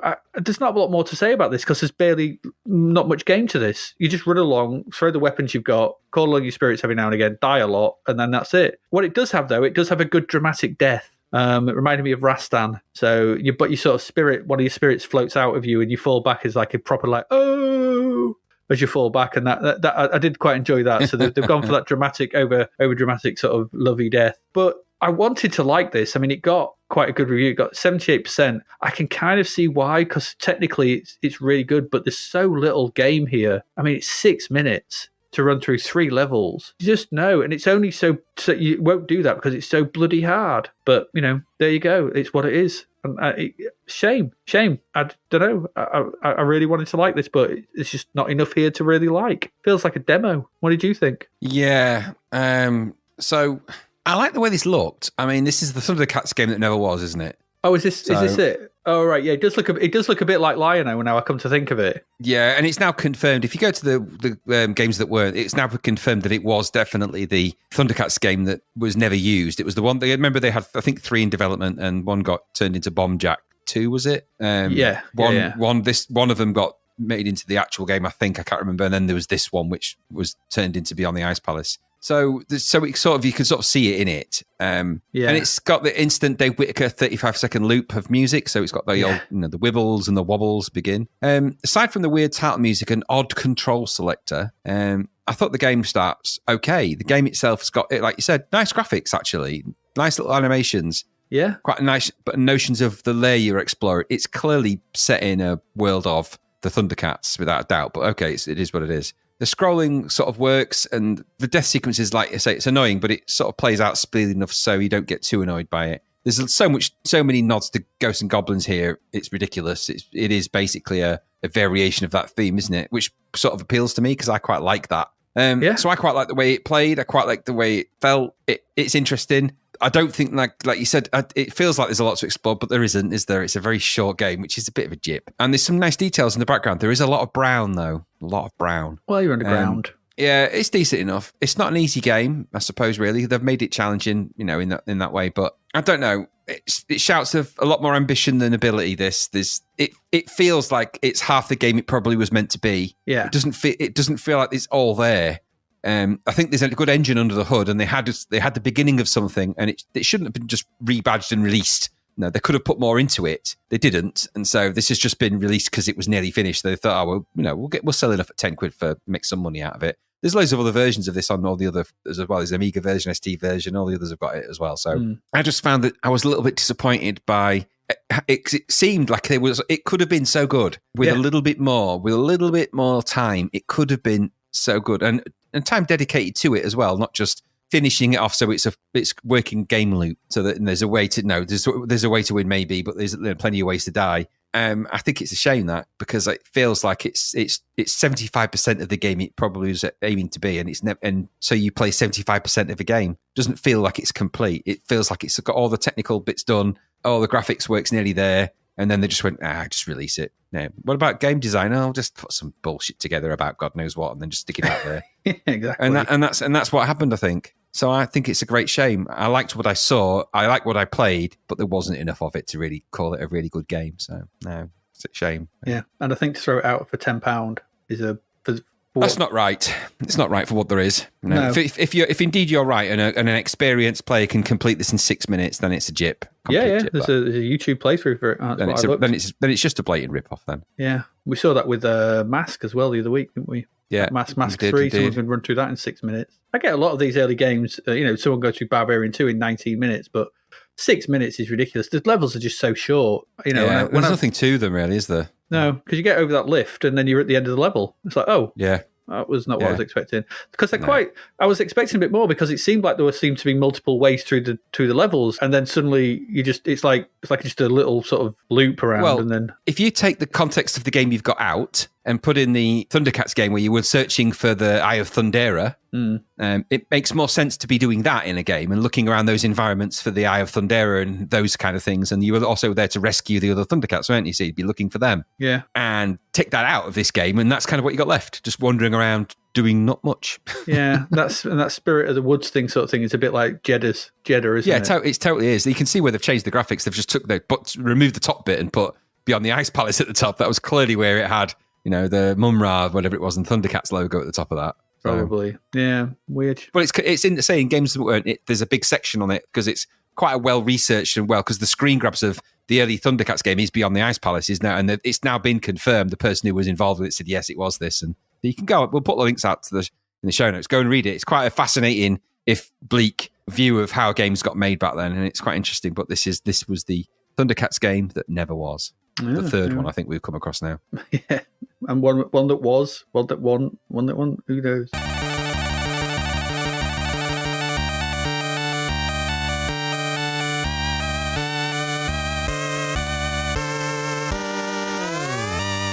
There we go. That's it. That's your games for this week. That's it. We're done. We've managed to get through them all.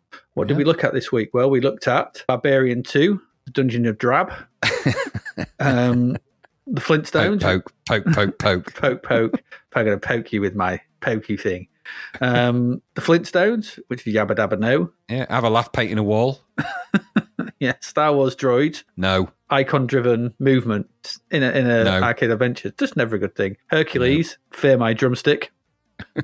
Goat Man. Back off, Goat Man. Fear My see-through drumstick goat boy. Hopping Mad, which, you might be if we bought that. Too expensive, too much money. Every Second Counts. Indeed. Desolator, which was a massive split of opinion on that one. Yeah, I wasn't a fan. Destruct. No. No one was a fan. And Beyond the Ice Palace, which was not enough of a game to really justify its release. No. By the looks of things. So there we go. That's it. What have we got coming up next week? Well, Mr. Rannings, we have Hawkeye. Ooh, the other gold medal. The other gold medal, yeah. And we've got Vixen, not the band, but the game. Oh, damn it. She's been on a broken heart. Then we've got something called Super Trolley. I'm not liking the sound of that. No, Poltergeist. That's by Rayburn. To Hell and Back. Okay. Who knows? Street Fighter. A Street Fighter should be interesting. Because there's two versions of that. Okay. So that could be interesting. Dream Warrior. I don't remember much about that. Never heard of it. Dark Castle. You're going to hate that. Am I? Yeah. Okay, great. And finally, we've got the Games Winter Edition. I don't remember that being amazing. No, I mean, I don't remember much. It's where they sort of go downhill a bit, don't they? And the epic's quality takes a bit of a knife in. Yeah. It's got shivved in. She got shivved in the prison grounds. That one in the Summer Edition ain't very good either. I seem to remember.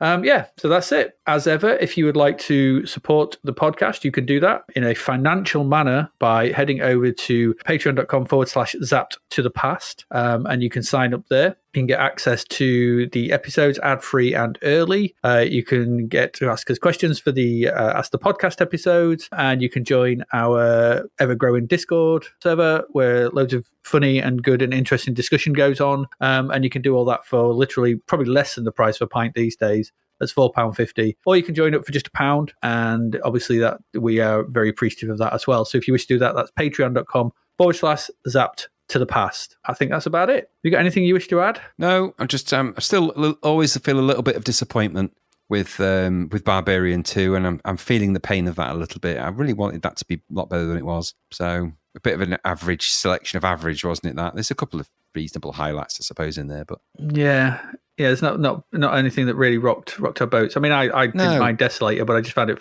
stupidly fun. But it was what it was. Games that promise but don't deliver. Barbarian 2 promises a lot, doesn't quite deliver on the game design. Flintstones, no humour. Star Wars Droids, nothing about Star Wars. Hercules, the 12 tasks are just clouds that you have to drop files into. Hopping Mad is at least too expensive, but at least it's a full thing. Every second counts if you like that kind of thing. Desolator, like you say, but it's just none of them have really gone mad. None of them have blown me away. No. It's a bit disappointing. Beyond the Ice Palace was nearly there. It's so close to being such a good game, but just no. Yeah, indeed. So there we go. I think on that disappointing note for episode 96, we should probably call it an episode. Think so. So as ever, I have been Adrian Mills. And I have been Graham. I'm going to teabag you, Hercules Raddings. And you have been listening to Climby the Dwarf and lots of hair. And we will hopefully, see you again next week. Goodbye. Thank you for listening to the Zapped to the Past podcast. We hope you enjoyed our deep dive into the world of Commodore 64 games, as well as the music, films and TV from around the 1980s, driven, of course, by the issue of Zap 64 magazine published at that time. We will return with a whole new batch of games and stuff to talk about next week. Until then, if you want to listen to or download previous episodes of Zapped to the Past, and why wouldn't you, they can all be found on our website at zappedtothepast.com, as well as being available on Podbean, Apple Podcasts, Google Podcasts, Spotify, Deezer, Audible, Player FM, and, well, pretty much anywhere where we can upload them. By the way, we do always love to hear from our amazing listeners, so if you'd like to contact us about anything in the podcast or beyond, you can do so by emailing us at zappedtothepast@gmail.com. We're also active on Twitter under @ZapTother, as well as Facebook, Instagram, and most social media platforms. Just search for Zapped to the Past and you'll find us. Oh, and if you like the podcast and what we're doing, please do like, share, review, rate us. It really helps. Something, apparently. The Zapped to the Past podcast is written and produced by Adrian Mills and Graham Raddings, and recorded at Flaky Bits 2.0 Studio. All opinions expressed are those of the writers, and while we indeed love Zap 64 magazine, the Zapped to the Past podcast is not affiliated with it in any way. Stay safe, see you next time, and remember, we play these games so you don't have to.